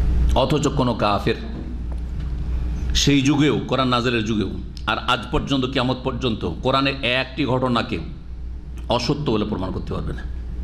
যা ঘটেছে তাই তাতে আছে, একটু কম বেশি। সেটা আদম আলাইহিস সালামের কথা হোক, সেই যুগে তো ইতিহাস লিখাই ছিল না। যখনকার ইতিহাস তাদের কাছে কিছু পৌঁছেছে, ফেরাউনের হোক, আর ইউসুফ আলাইহিস সালামের যুগের হোক, হ্যাঁ, আর ইব্রাহিম আলাইহিস সালামের হোক, জি, যে কোনো যুগের ইতিহাস যেগুলো কোরআনে কারিমে রয়েছে সবগুলি হচ্ছে সত্য। কাল্লা, কোশ্চিন কালেও না, মানে তোমরা যে বলছে যে কোরআনে কারিম হচ্ছে উপকথা, কোশ্চিন কালেও না, বল ধারণা তোমাদের। বাল রানা আলা কুলুবিহিম মা কানু ইয়াকসিবুন, তাদের কৃতকর্ম তাদের অন্তরের ওপর মরিচা ফেলে দিয়েছে। রানা মানে হচ্ছে মরিচা ফেলে দেওয়া, রাইনুন মানে হচ্ছে মরিচা, আর রানা হচ্ছে ফিল মাজি, ওর মানে হচ্ছে মরিচা ফেলে দেওয়া। জি, জং কি বলেন আপনারা? ওই মরিচা জং। তাদের অন্তর মরিচা ফেলে দিয়েছে। কিসে মরিচা ফেলেছে? রানার ফাইল হচ্ছে মা কানু ইয়াকসিবুন, তাদের কৃতকর্ম, যা কিছু তারা করতো, অর্থাৎ তাদের পাপাচারগুলি, বিভিন্ন পাপ। পাপ যত বেড়েছে তত বেশি মরিচা লেগেছে। এই আয়াত কি প্রমাণ করে? যার যত পাপ আছে তার অন্তরে তত কি আছে? জং লেগে আছে, মরিচা লেগে আছে। এখন আপনার অবস্থা আপনি বেশি বুঝছেন। সুবহানাল্লাহ, পরীক্ষা করে দেখবেন যারা ভালো নেক কাজ করেন ওরা পরীক্ষা করে, যারা একেবারে পাপিষ্ট হয়ে গেছেন বুঝতে পারবে না। যারা অনেকটা নেক জীবনযাপনের চেষ্টা করেন, মাঝে মধ্যে যদি কখনো গুনাহ হয়ে যায় তো মনে হচ্ছে যে অন্তর আল্লাহ থেকে অনেক গাফেল হয়ে গেছে, ইবাদত বন্দেগীতে অনেক অলস হয়ে গেছি, মন লাগছে না, আর কোনো মজা পাচ্ছি না, শান্তি পাচ্ছি না।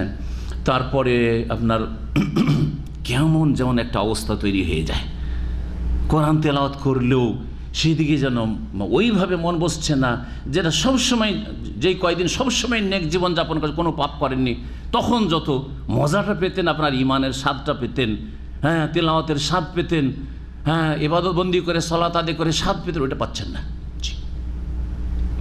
কারণ আপনার অন্তর উপর কি পড়েছে? পুরা মরিচা পড়েনি, কিন্তু তার আগে কিছু আরও পড়েছে। মরিচা লাগে দাগ হইতে, দাগ একটা দুটো দাগ হইতে হইতে হইতে অনেক দাগ হয়ে যায়, তখন কি হয়ে যায়? পুরোটাকে ছেয়ে যায়, তখন মরিচা হয়ে যায়, তখন মরিচা হয়। এই জন্য নবী করিম সাল্লাল্লাহু আলাইহি সাল্লামের হাদিস রয়েছে এই মর্মে, ওই হাদিসটি আপনাদেরকে শোনাবো, তাফসীরে কাসিরে আছে। হাদিস তিরমিজিতে রয়েছে, নাসাইতে রয়েছে, ইবনে মাজায় রয়েছে। ইমাম তিরমিজি হাসান সহিহ বলছেন আবু হুরায়রা রাদিয়াল্লাহু তাআলা আনহু থেকে বর্ণিত, আনিন নবী সাল্লাল্লাহু আলাইহি ওয়াসাল্লাম ক্বাল, নবী সাল্লাল্লাহু বলেছেন, ইন্নাল আবদা ইযা আযনাবা যামবান, বান্দা যখন কোনো গুনাহ করে, কানাত নুকতাতুন সাওদা ফি কলবিহি, তার অন্তরের ওপর কালো একটি কি হয়ে যায়? দাগ লেগে যায়, কালো দাগ, কালো ছাপ, কালো দাগ পড়ে গেল।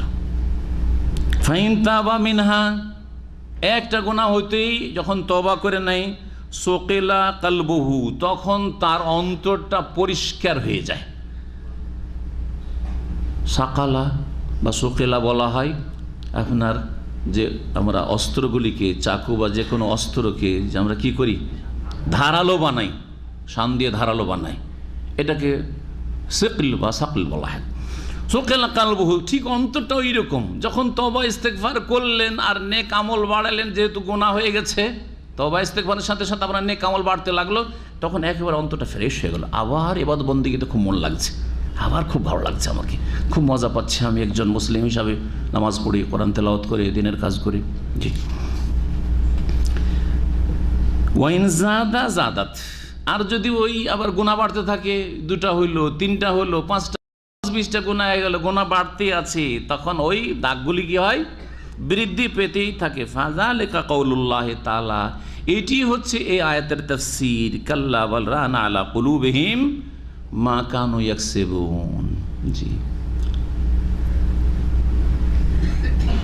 রান একবার পুরো মরিচা লেগে যাওয়া, এটা কাফেরদের হয়, একেবারে কাফেরদের মতো চরিত্র যারা একেবারে বেদিন হয়ে যায়, তাদের অন্তরে এই মরিচা হয়। এজন্য বলা হয়েছে এদের আসলে পরকালে বিশ্বাসী নেই, কোনো নেক আমল করে না, পরকালে বিশ্বাসী হয়ে, আল্লাহর প্রতি বিশ্বাসী হয়ে, এটাকে রাইন বলা হয়। আর একটা হচ্ছে গাইন, আর একটা হচ্ছে জি গাইম। জি, এই গাইন শব্দটি হাদিসে এসেছে, নবী সাল্লাল্লাহু আলাইহি ওয়া ইন্নাহু লা ইয়াগানু আলা কলবি, আমারও অন্তরে মাঝে মাঝে গাইন একটু কি হয়, একটু দাগ টাইপের হয়। সব সময় মানুষ হিসাবে একই অবস্থায় মানুষ থাকতে পারে না, একটু আপ ডাউন হইতে পারে। জি, নবী সাল্লাল্লাহু আলাইহি সাল্লাম সাহাবাই কেরামদের অভিযোগের জবাবে বলেছিলেন, কিছু সাহাবীরা এসে বলে, ইয়া রাসূলুল্লাহ, যখন আপনার মজলিসে মাহফিলে থাকি আর আপনার কথা শুনি, ওয়া যাকারতাল জান্নাত ওয়ান নার, জান্নাত জাহান্নামের কথা শুনি, আখিরাতের কথা শুনি, তখন মনে হয় যে কান্নাহা রায় আইন, মনে হচ্ছে জান্নাত সচক্ষে দেখছি, জাহান্নাম দেখতে পাচ্ছি, আর এমন ভালো হয়ে যাচ্ছি, দুনিয়ার কোনো কিছুই থাকে না, যেন বলে যায় সব কিছু। ফালাম্মা রাজানা ইলা বুয়ুতিনা, যখন বাড়ি ফিরে যাই, ওয়া আফাসনাল আজওয়াজা, আর স্ত্রীর সাথে একটু গল্প গুজব করি, আর একটু যখন বিনোদন করি, ছেলে মেয়েদেরকে নিয়ে একটু যখন তাদের আদর করি, আর একটু রুজি রোজগারের চিন্তাভাবনা করি, এইসব কাজে লাগি, তখন নুসিনা কাসীরান, অনেক কিছুই ভুলে যায়, গাফিল হয়ে যায়, অনেক গাফিল হয়ে যায়, মনে হচ্ছে পাপ না, জায়েজ কাজগুলি করতে গিয়ে অনেকটা আপ ডাউন। যখন নেক নবী সাল্লাল্লাহু আলাইহি মাহফিলে দিনের আলোচনাতে থাকতেন অবস্থা আলাদা, আর বাড়িতে এসে ছেলে মেয়েদের সাথে মিশলে অবস্থা একটু ভিন্ন হয়ে যেত।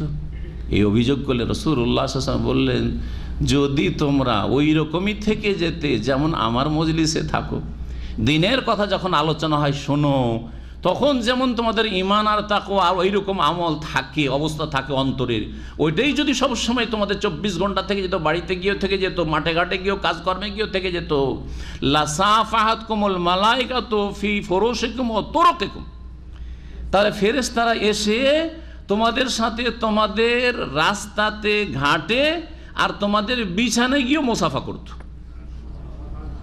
যদি ওই রকম উচ্চ স্তরের ইমানটা একই রকম থেকে যেত, সবসময় ডাউন না হইতো, সবসময় যদি এইরকমই থাকতো, তাহলে ফেরেশতারা এসে এসে তোমাদের পথে ঘাটে যেখানে পেত মুসাফা করতো, এমনকি তোমাদের বিছানায় গিয়ে সালাম মুসাফা করতো তোমাদেরকে।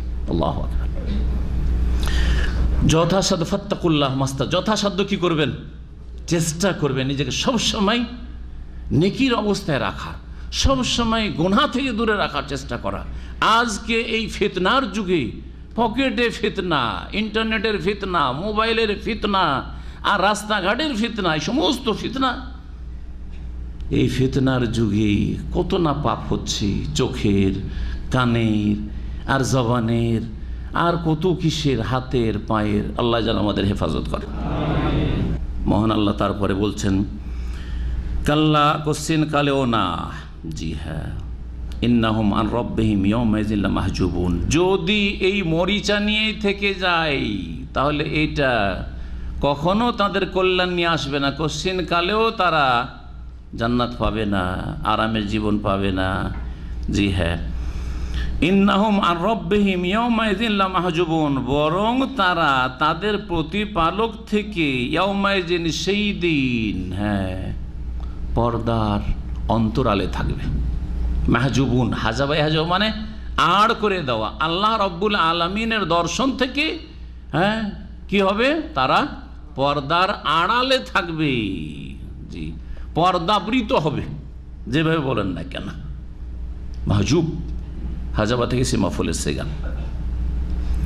এই আয়াত সম্পর্কে মুফাসসিরিনগণ বলেছেন যে এই আয়াত হচ্ছে একটি দলিল, কয়েকটি কোরআনের দলিলের আল্লাহ রাব্বুল আলামিনের, হ্যাঁ, রুইয়াত আরবিতে।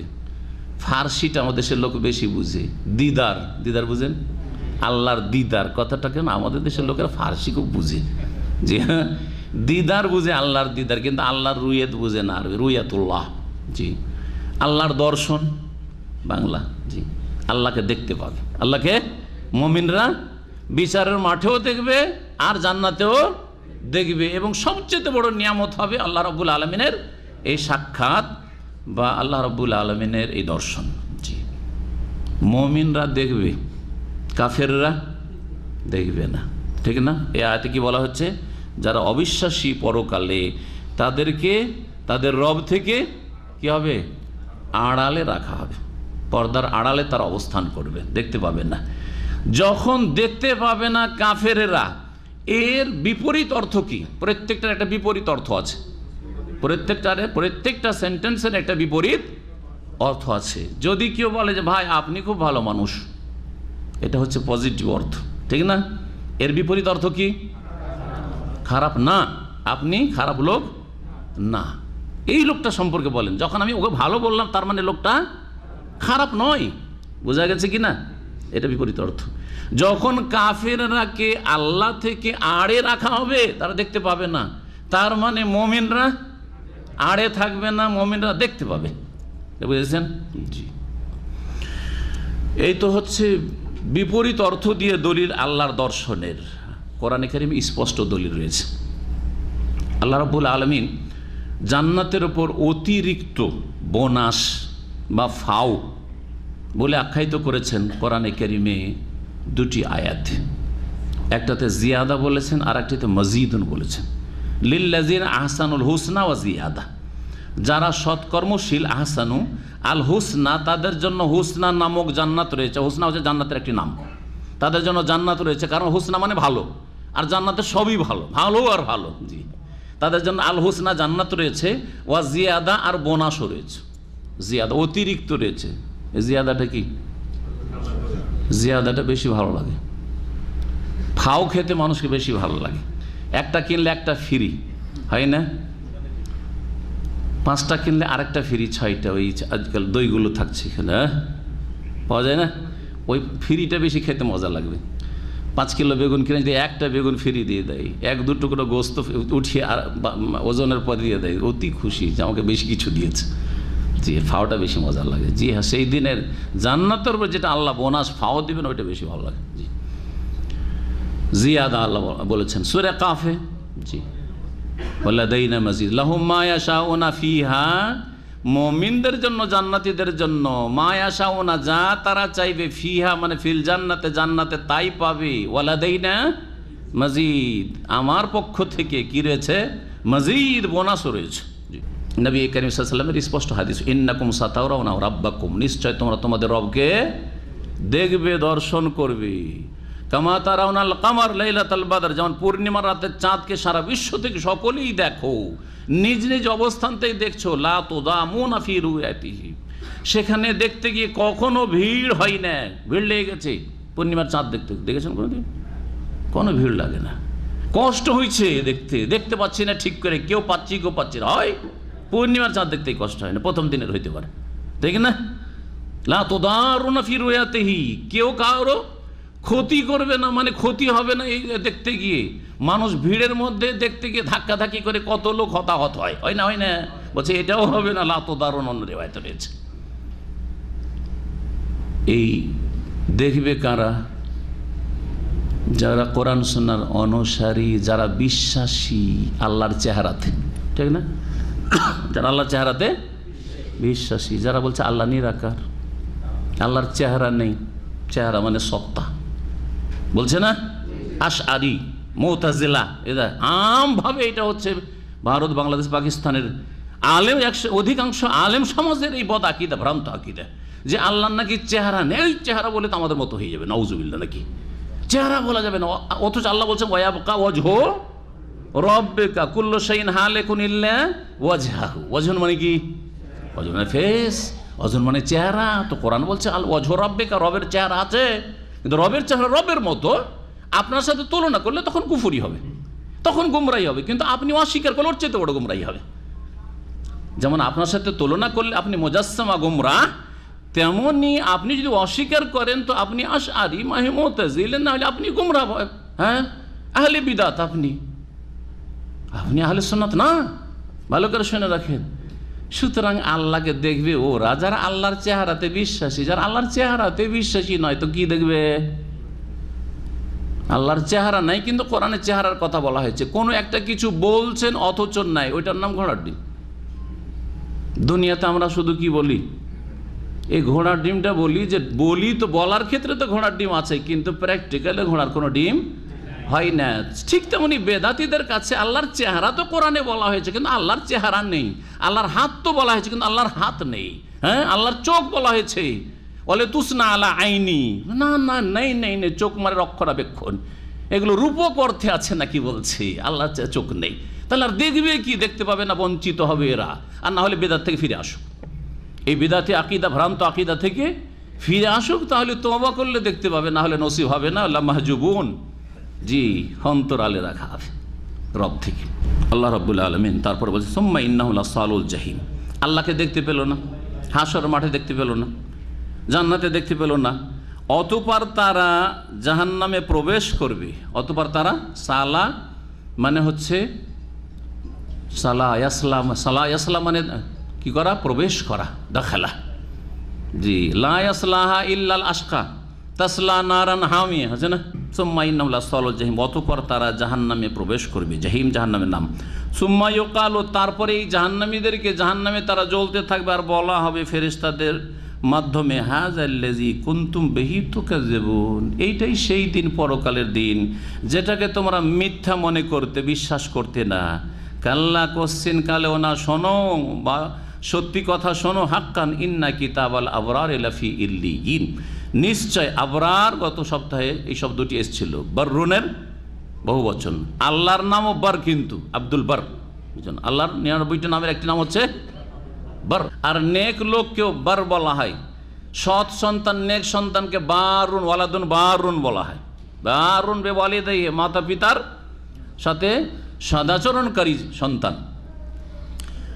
তো আবরার মানে হচ্ছে নেক লোকেরা, নিশ্চয়ই সৎকর্মশীল বা ভালো মানুষরা যারা, ইন্না কিতাবাল, নিশ্চয়ই সৎকর্মশীলদের ভালো মানুষদের লিখনি বা আমলনামা হবে কোথায়? লাফি ইল্লিয়িন, ইল্লিয়িনে হবে। ইল্লিয়িনের ব্যাখ্যা করে দিয়েছি, সুউচ্চ স্থান। তাদের আমলনামা সেখানে থাকবে, মৃত্যুর পদে তাদের রুহগুলি সেখানে পৌঁছে দেওয়া হবে, আলামুল আরওয়াহ, রুহের জগতে, আত্মার জগতে, এবং জান্নাত ইল্লিয়িন, সুউচ্চ স্থান, সুউচ্চ স্থানে রয়েছে। আমা আদরাকা মা ইল্লিয়ুন, কি করে তুমি জানবে বা কিভাবে তুমি জেনেছো মা ইল্লিয়ুন, যে ইল্লিয়ুন কি জিনিস? তাহলে বোঝা গেল যে ইল্লিয়ুনের বহু বচন হচ্ছে ইল্লিয়ুন বা ইল্লিয়িন। জি হ্যাঁ, এটা হচ্ছে জামান্নাস সালেম, যেমন হয় কখনো মুসলিমুন, কখনো মুসলিমিন, কখনো মুসলিমুন, কখনো মুসলিমিন, ঠিক এই রাবের পরিবর্তন হয়ে থাকে।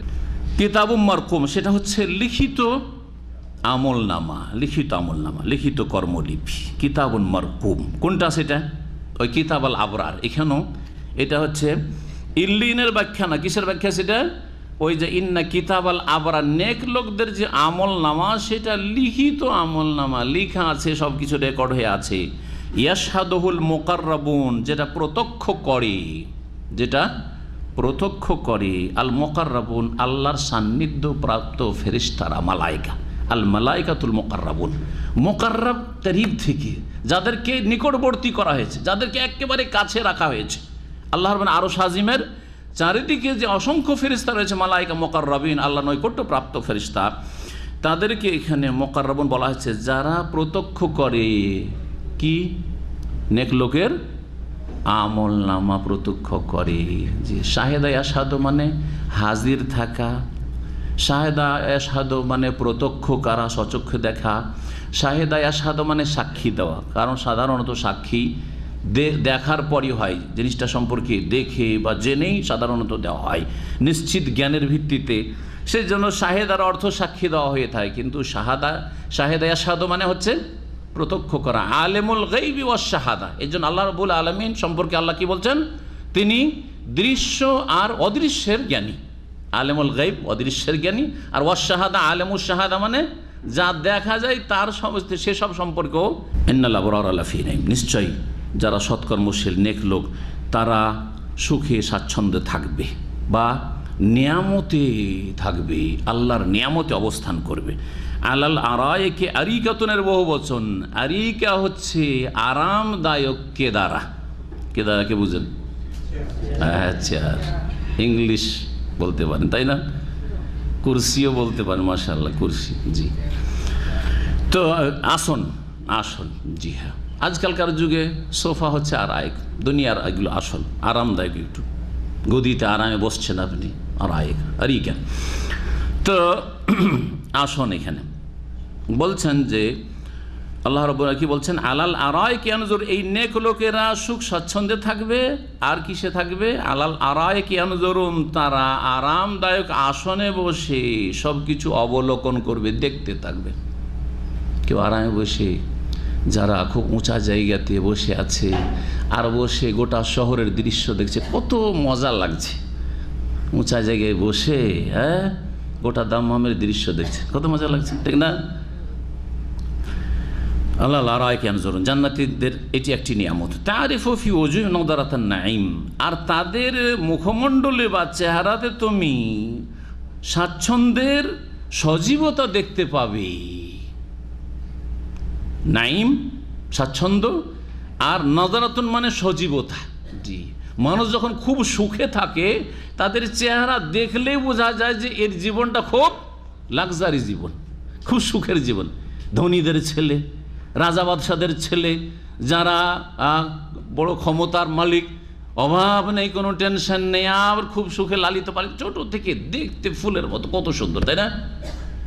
কিন্তু যারা মাঠে ঘাটে যায় আর কষ্ট করে, ফর্সা ছেলেও মলিন হয়ে গেছে, চেহারা কালো হয়ে গেছে, হয় না? হয় না? যারা সৌদি আরবে রোদে বাতাসে কাজ করে, এখানে কালো হয়ে থাকে, দেশে ছুটি গেলে দেশ থেকে ফর্সা হয়ে আসে, দেখেছেন? ভালো করে খেয়াল করে।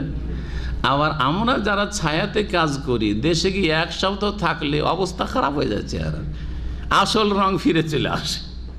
কথা বোঝা কি? সৌদি আরব রংটা কিন্তু আসল রং না, বা এটিকে আসল বলেন, সেইটাই নকল বলেন। যে দেশে জন্ম নিয়েছে সেটাকে আসল ধরলে তা আসল না, এটা ঠিক না। নজরাতান নাই, মানুষ যখন সুখে থাকে। জান্নাতে ওই রকমই, জান্নাতীদের চেহারা দেখেই বোঝা যাবে, তাদের চেহারার সজীবতা দেখেই বুঝতে পারবে যে এরা অত্যন্ত সুখী, এদের মতো সুখী দুনিয়াতে কেউ নেই।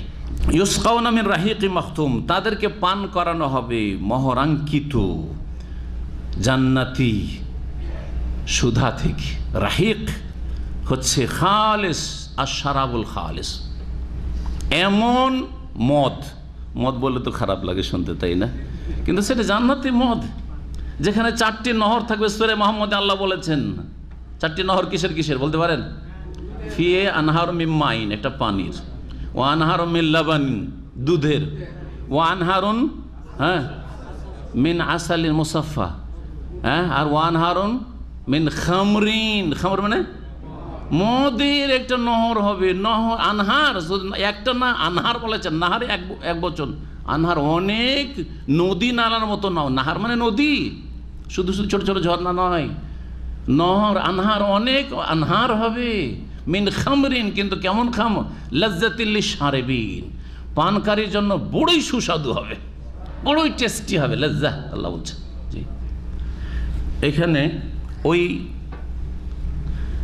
মদ সম্পর্কে বা ওই সুধা সম্পর্কে বলা হচ্ছে রাহিক। রাহিক মানে হচ্ছে আশরাবুল খালিস, একেবারে ভেজাল মুক্ত, যে নেশাগ্রস্ত হবে না, মাথার ব্যথা হবে না, আর বমি হবে না, আর পাগলামি মাতলামি করবে না, আছাড় খেয়ে পড়বে না, যা দুনিয়ার নোংরা খবিস মদ খেয়ে হয়।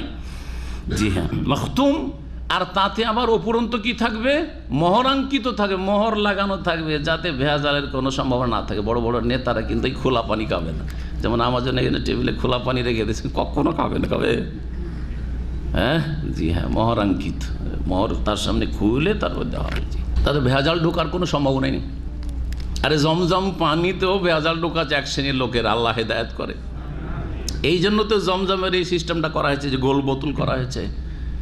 এই ওমরা যে গাড়িগুলো থামতো, আর এই যে অফিসগুলো আপনার নিয়ে যেত না বাস, আশেপাশে খামসারিয়াল পাওয়া যেত, আর নিয়ে এসে এক সপ্তাহ থাকতো না, তাতে কী হইতো? বিকৃতি চলে, পানি খারাপ হয়ে যেত, পানির রং পাল্টে গেছে। হ্যাঁ, আস্তাগফিরুল্লাহ বলি, এতেও যদি মানুষ ধোকা দেয় তাহলে কোথায় পৌঁছে গেছে?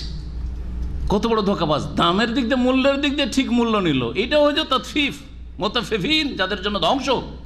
জমজম বেচাও ধ্বংস হবে, কথা বুঝতে পেরেছেন? জি, মাখতুম খেতামহ মিস্ক।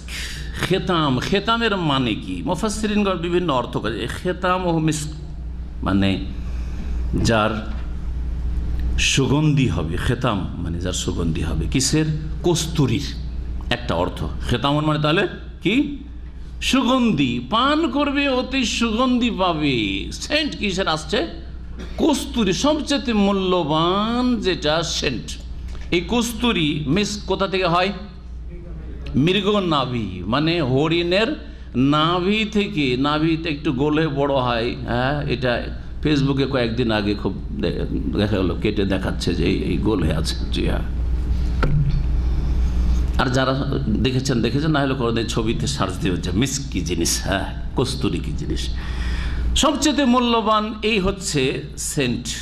ওই সেন্টটা পাবে, পান করবে আর এত সুন্দর সেন্ট পাবে।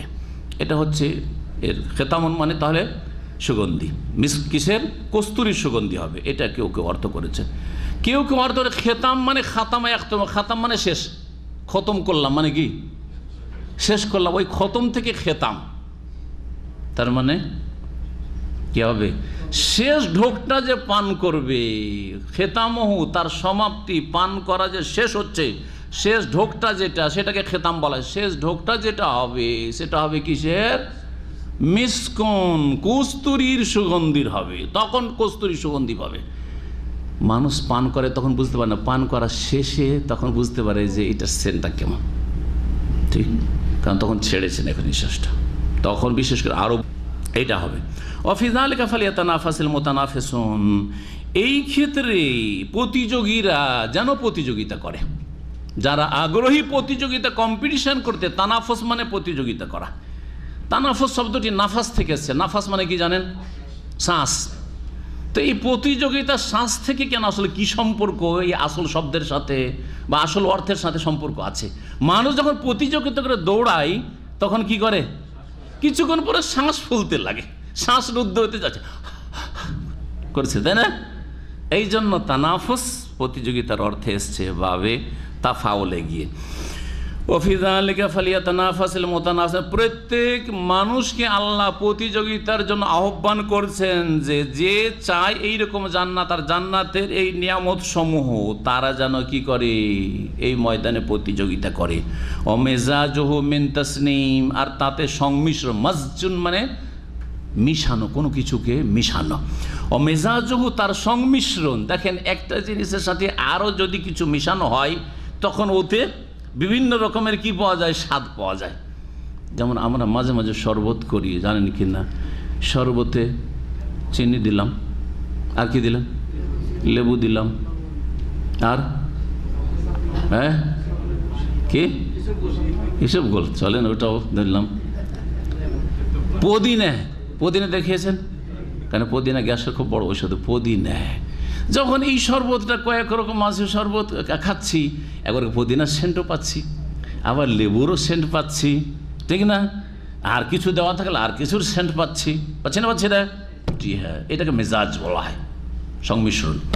অমেজাজহু, তো জান্নাতের যে পানীয় হবে, যা পান করার জন্য আল্লাহ দেবেন, সেটাতে তাসনিম নামক নহরের পানির সংমিশ্রণ হবে, মিশ্রণ থাকবে তাসনিম নামের ঝর্ণার পানি। এই তাসনিম আবার কি জিনিস? সুবহানাল্লাহ। আইনান, এমন একটি ঝর্ণা, এমন একটি জান্নাতের ঝর্ণা, ইয়াশরাবু বিহাল মুকাররাবুন, মানে ইয়াশরাবু মিনহাল মুকাররাবুন, যেই ঝর্ণা থেকে আল্লাহর নৈকট্য প্রাপ্ত, সান্নিধ্য প্রাপ্ত বান্দারা একমাত্র পান করবে। যেমন তেমন নিম্ন শ্রেণী জান্নাতি না, মুকাররাবুন যারা। সূরা ওয়াকিয়াতে মানুষকে 3 ভাগে ভাগ করা হয়েছে, হ্যাঁ, মুকাররাবুন আর আসহাবুল মাইমানা, ডান হাতে আমল নামা পেল কিন্তু মুকাররাবুন না। আর আরেক দল হচ্ছে জাহান্নামী, যারা হচ্ছে আসহাবুল মাশআমা, বোঝা গেছে না? বা আসহাবুল শিমাল, আসহাবুল ইয়ামিন, আসহাবুল শিমাল। আর আর দল হচ্ছে জি ও মুকাররাবুন, ওয়াস-সাবিকুন আস-সাবিকুন উলাইকাল মুকাররাবুন ফি জান্নাতিন নাঈম। জি, তাসনিম, এই নহরকে তাসনিম কেন বলা হয় এটা শোনেন। তাসনিম মানে কোনো উঁচা জিনিস, কোনো উঁচা বস্তুকে তাসনিম বলা হয়। এই থেকে এই উটের যে চূড়া, এটা কি বলা হয়? সানামুল বাইর, এটাকে সানাম বলা হয়। কি বলা হয়? এইরকমই ষাঁড়ের যে চূড়াটা উঁচা হয়ে থাকে, শরীরের সবচেয়ে উঁচা জায়গা হচ্ছে এই চূড়াটা, কিন্তু সেটা কি বলা হয়? সানাম বলা হয়। জি হ্যাঁ, ইসলামের সানাম বলা হয়েছে একটি হাদিসে, সিন নুন আলিফ মিম। জি, সানাম। এই হাদিস কারো মুখস্থ আছে? ওয়াজিরওয়াতু সানামিহি কি? আল জিহাদ। নবী করিম সাল্লাল্লাহু আলাইহি ওয়াসাল্লাম বলেছেন, সালাত হচ্ছে এই, সাদকা যাকাত হচ্ছে এই, আর সিয়াম হচ্ছে এই, আর তারপরে হ্যাঁ, আর জিহাদ হচ্ছে ইসলামের সর্বোচ্চ চূড়া। জিহাদ জনগণ করবে, জনগণ বেরিয়ে পড়বে নিজে থেকে, না তাদেরকে কেউ বের হওয়ার হুকুম দেবে? কে হুকুম দিবে? বড় পীর সাহেব, যে বাংলাদেশের যে বড় পীর, তার এ অধিকার নাকি? কার? বড় যে হজরত তার নাকি? বড় হুজুর, হ্যাঁ, হাফিজি হুজুর নাকি? না, কেউ দেবে না। গ্র্যান্ড মুফতি নাকি? না, কে দেবে? শাসক দেবে। জি, এটা হচ্ছে প্রথম শর্ত জেহাদের ঘোষণার জন্য। তারপরে জেহাদ লুকিয়ে না, বন জঙ্গলে লুকিয়ে না। কথা বোঝা গেছে? জেহাদ হবে আলাল এলান, আর তার কিছু শর্ত রয়েছে। সেই শর্তগুলির একটি শর্ত হচ্ছে যে দেশের কোনো মুসলিম শাসকের নেতৃত্বে দিতে হবে। এই না যে আপনাদের আমিরে জামাত করে দিয়েছেন সে ঘোষক না, মোটেই ঘোষক না। দেশের নেতা হইতে হবে, যাতেই করে ঝুঁকির মুখে মোকাবেলায় দাঁড়াতে পারে। বড় হিকমত রয়েছে, মুসলিম জাতির সর্বনাশ না হয়, প্রোটেকশনের ব্যবস্থা দিতে পারে, এর রিয়াকশন হলে প্রতিরোধ গড়ে তুলতে পারে। এই ক্ষমতা কার কাছে আছে? শাসক ছাড়া কার কাছে আছে? কারোর কাছে নেই। তো একটি শর্ত। দ্বিতীয় শর্ত যে বিজয়ের সম্ভাবনা থাকতে হয়। মক্কার মতো অবস্থায় দুর্বল অবস্থা থাকে তাহলে নয়। যেই মুসলিম জাতির 95 জন বেনামাজি, সেই জাতির মধ্যে যোগ্যতাটাই কিসের আছে বলেন? জিহাদ করবে বলেন? ইমানি যোগ্যতা আছে, শারীরিক যোগ্যতা আছে, আর্থিক যোগ্যতা আছে, মানে বা যেটা লাগে জেহাদের রণক্ষেত্রে যে লাগে, হ্যাঁ, মোকাবেলা করার জন্য যোগ্যতা আছে। সব কিছু তাদের ধার করা, তাদেরকে পয়সা দিয়ে কিনে নিয়ে আসতে হবে, নিজের তো কিছুই নেই আছে। তাহলে কোত্থেকে? এমনি শুধু আবেগী হইলে হবে না, সুস্থ মস্তিষ্কে চিন্তা করতে হবে। ইসলামের জেহাদ একটি গুরুত্বপূর্ণ বিষয়, কিন্তু এই জেহাদের জন্য বেশ কিছু শর্ত রয়েছে। জি হ্যাঁ, জেহাদের নাম দিয়ে মুসলিম জাতিকে ধ্বংস না করা হয়, মুসলিম জাতির নেক মানুষগুলিকে ধ্বংস না করা হয়, মুসলিম জাতির শক্তি ক্ষয় না করা, বরবাদ না করা হয়, জেহাদের নাম দিয়ে কাফেরদের সুযোগ না করে দেওয়া হয় আরও মুসলিম জাতিকে শেষ করার জন্য বা মুসলিম দেশের উপর আক্রমণের জন্য। একটা অজুহাতে গোটা আফগানিস্তানকে বরবাদ করে দিল, হলো না? হইল না? তাহলে এই সুযোগ করে দেবেন, কালকে আপনার দেশে যাবেন না, ক্ষতি করবেন না, লাভ করার চেষ্টা করবেন। আর লাভ না করতে পারলে চুপ থাকবেন, বাড়িতে বসে থাকবেন। আর ব্যক্তি জীবনে ইবাদতবন্দি এটাই আপনার নাজাতের জন্য যথেষ্ট হবে। আর আল্লাহকে বলবেন লা ইউকাল্লিফুল্লাহু নাফসান ইল্লা উসাহা, আল্লাহ এর বেশি আমি পারি না, বাকিটা তুমি মাফ করে দাও। যদি আমার উপর থাকেও আর ত্রুটি হয়ে থাকে মাফ করে দাও। আর আমার ওপর যদি না থেকে থাকে তো আল্লাহ তো ধরবেন না, বরং বাড়লেই আল্লাহ ধরবেন যে তুমি বাড়াবাড়ি কেন করলে, তোমার এখানে কি ক্ষমতা ছিল। বহুবার বহু উদাহরণ দিয়ে আপনাদেরকে বুঝিয়েছি। আপনার স্ত্রীর মাথায় কাপড় নেই, আপনি জবরদস্তি তাকে টেনে হেসড়ে মাথায় কাপড়টা উঠিয়ে দিতে পারবেন, কিন্তু আপনার ভাইয়ের স্ত্রী পারবেন? আপনার গ্রামের কোনো মহিলার পারবেন? না লাত খাবেন? মহিলাদের লাথি খেতে হবে, খেতে হবে না? আরে মহিলার গায়ে হাত দিতে গেছে, মাথায় কাপড় দেওয়ার নামে মার খেতে হবে না? জি হ্যাঁ, এই মারটা কোনো জুলুম না, মায়ের খাওয়ার হকদার আপনি। কারণ অপর মহিলার ক্ষেত্রে আপনার বল প্রয়োগ করার কোনো অধিকার নেই। খুব বেশি মুখে বলা আপনার অধিকার ছিল যে বাবা রে, হে মায়েরা তোমরা মাথা ঢাকো, পর্দা করো, এতটুকু বলতে পারতেন আপনি, এর বেশি আপনার অধিকার নাই। বল প্রয়োগ করলে সরকার করবে। তসনিম, তসনিম বোঝাচ্ছিলাম, তসনিম নহর, আইনান ঝর্ণা হবে সেটি। ইন্নাল্লাযীনা আজরামু, এখন জান্নাতীদের কথা বলা শেষ, এখন আবার অপরাধী যারা জাহান্নামী তাদের কথা বলছেন। দুনিয়াতে এদের আচরণ কি ছিল? যেমন তাদের খারাপ আচরণ ছিল তেমনই তাদের পরিণামটা হবে আখিরাতে জাহান্নামে। আল্লাহ বলছেন ভাই ইন্নাল্লাযীনা আজরামু, নিশ্চয় যারা অপরাধী। আজরামা ইউজরিমু মানে অপরাধ করা, যারা অপরাধ করতো দুনিয়াতে মুজরিমিন ছিল। কানু মিনাল্লাযীনা আমানু ইয়াদহাকুন, তারা মুমিন মুসলিমকে দেখলে হাসাহাসি করত, ঠাট্টা উপহাস করত। ইয়াদহাকুন, যাকে ইয়াদহাকু মানে হাসাহাসি করা, মজাক করত, এদেরকে নিয়ে উপহাস করত, হেও করত, করে না? জি হ্যাঁ, ধার্মিক লোকদেরকে উপহাস করা, এটা কার চরিত্র? জি হ্যাঁ, মুজরিমিনের চরিত্র। আল্লাহ বলছেন কারো যদি টাকনার উপর কাপড় থাকে ওকে নিয়ে উপহাস করা, কারো দাড়ি থাকে ওকে নিয়ে উপহাস করা। হ্যাঁ, কেউ যদি ঢিলা ঢালা লেবাস পরে, পাঞ্জাবি পরে, ঢিলা পোশাক পরে, প্যান্ট শার্টে না থাকে তো উপহাস করা, বোরখা পরে, পর্দা করে, সেজন্য উপহাস করা। এগুলি কাদের কাজ? মুজরিমিনদের কাজ। আল্লাহ বলছে সে মুজরিমিন মুসলিম জাতির মুনাফিক মুজরিমিন হোক আর না হয় কাফের জাতিদের মধ্য থেকে হোক না কেন, ইন্নাল্লাযীনা আজরামু, দুই রকম মুজরিম, মুসলিমদের ঘরের মুজরিম অপরাধী আর না হলে বাইরের অপরাধী এরা। এইরকমই লেখালেখি করা ইসলামের বিরুদ্ধে, ইসলামের বিধিবিধানের বিরুদ্ধে বা ধার্মিকদের বিরুদ্ধে যারা লেখালেখি করে তারা হচ্ছে মুজরিমিন। ইন্নাল্লাযীনা আজরামু, নিশ্চয় যারা অপরাধী। কানু মিনাল্লাযীনা আমানু ইয়াদহাকুন, তারা মুমিন মুসলিমদেরকে দেখে উপহাস করত, হাসাহাসি করত। ওয়াইযা মাররু বিহিম, আর যখন মুমিন মুসলিমরা তাদের পাশ হয়ে অতিক্রম করত আর তারা নিজের জায়গায় বসে আছে, ওদেরকে দেখে কি করত? ইয়াতাগামাজুন, চোখ টিপে ইশারা করত। আমাদের অঞ্চলের ভাষা বলি চোখ টিপি দেওয়া, বুঝলেন? চোখ টিপি দেওয়া দিয়ে কি করে? ইয়ার কি করা, ঠাট্টা করা। জি হ্যাঁ, বিভিন্ন রকম ভাবে। জি এটা গামাজুন, গামজ, চোখের ইশারায় চোখ টিপা দিয়ে কি করা? উপহাস করা, মানুষকে ছোট মনে করা, তুচ্ছ মনে করা। এই কাজটা কারা করতো? যারা অপরাধী মুমিনদেরকে কথার দ্বারাও করতো। জি, কথার দ্বারা আর কাজের দ্বারা। কথার দ্বারা ক্রিটিসাইজ করতো, সমালোচনা করতো, আর ভর্ৎসনা করতো আর বিভিন্ন খারাপ নাম দিত। এইটা শুধু বেদিনগুলো না, বদ্দিনগুলো যারা এই কাজটি করে তারা দুই রকম, বেদিন আর বদ্দিন। ভালো করে শুনে রাখেন, এর ব্যাখ্যা কি করতে পারবেন? বেদিন আর বদ্দিনে কি পার্থক্য আছে? হ্যাঁ,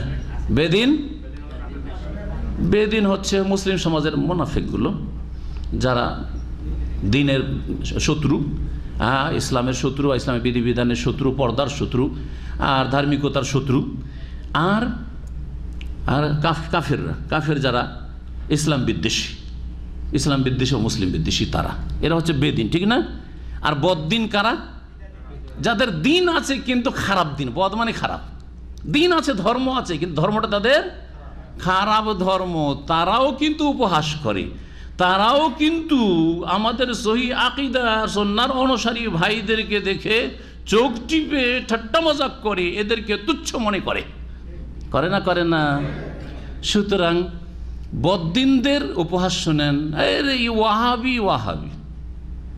লাহাবি, লামজহাবি, ঠিক না?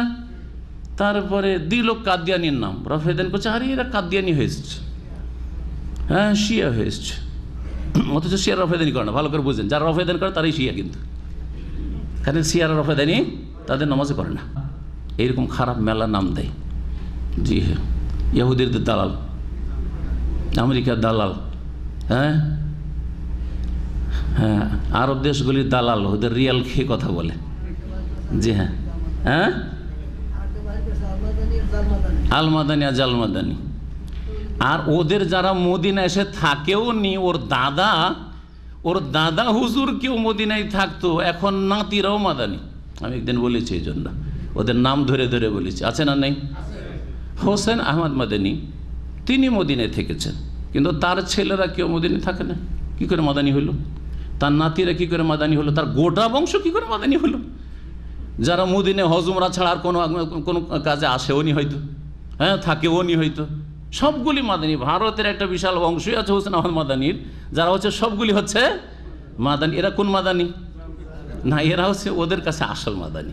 আর মদিনায় 4 বছর থেকে কমপক্ষে অথবা তারও বেশি থেকে লেখাপড়া করলো, মদিনার ইলম তারা গ্রহণ করলো, মদিনার আকীদা মানহাজ গ্রহণ করলো, মদিনা থেকে ওহির জ্ঞান নিয়ে গেল, মদিনা থেকে ইলমের প্রচার প্রসার করলো, তারপরও মাদানি বলে জাল মাদানি হয়ে যায়। জি, এরাই এইসব বদ্দিন, এদের নাম হচ্ছে বদ্দিন। চিনে রাখেন ভালো করে, বেদিন আর না হয় বদ্দিন ধার্মিক লোকদেরকে নিয়ে ঠাট্টা উপহাস করে।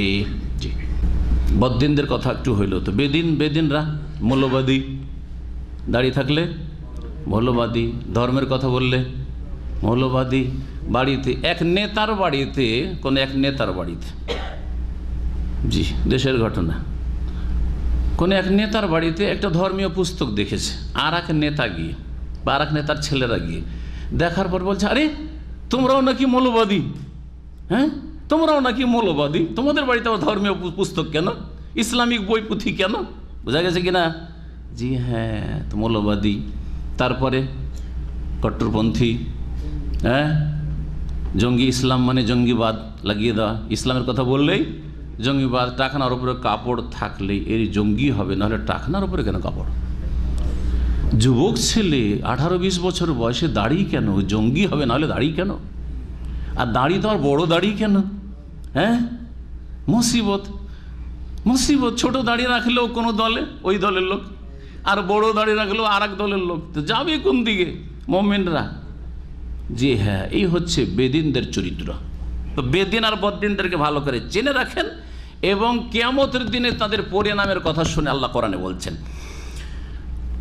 ওয়াইদান কালাবু ইলা আহলিহিম। আর এই দুনিয়ার সুখীরা, বেদিন আর বদ্দিনরা, তাদের যেহেতু কি প্রভাব বেশি, তাদের জনবল বেশি, ভক্ত বেশি, মাহফিলে লাখ লাখ লোক, ঠিক না? এই অহংকার আছে না নেই? জি হ্যাঁ, এবং তাদের দলও ভারী। সুতরাং আর বাড়িতে গেলেও সুখ আর সুখ, 5 বছরে কত টাকা যে মেরেছে, হ্যাঁ, আর আসে এই কাজে, এই রাজনীতিতে এই কাজেই নেমেছে। আর যতগুলি রাজনীতি করে, ইসলামের নামে হোক আর দুনিয়ার নামে হোক, সবগুলির উদ্দেশ্য হচ্ছে দুনিয়ার সুখ হাসিল করা, আর কিচ্ছু না। একামতের দিন ফালতু মিথ্যা কথা, এটা ধোঁকাবাজি করা, কথা বোঝা গেছে না?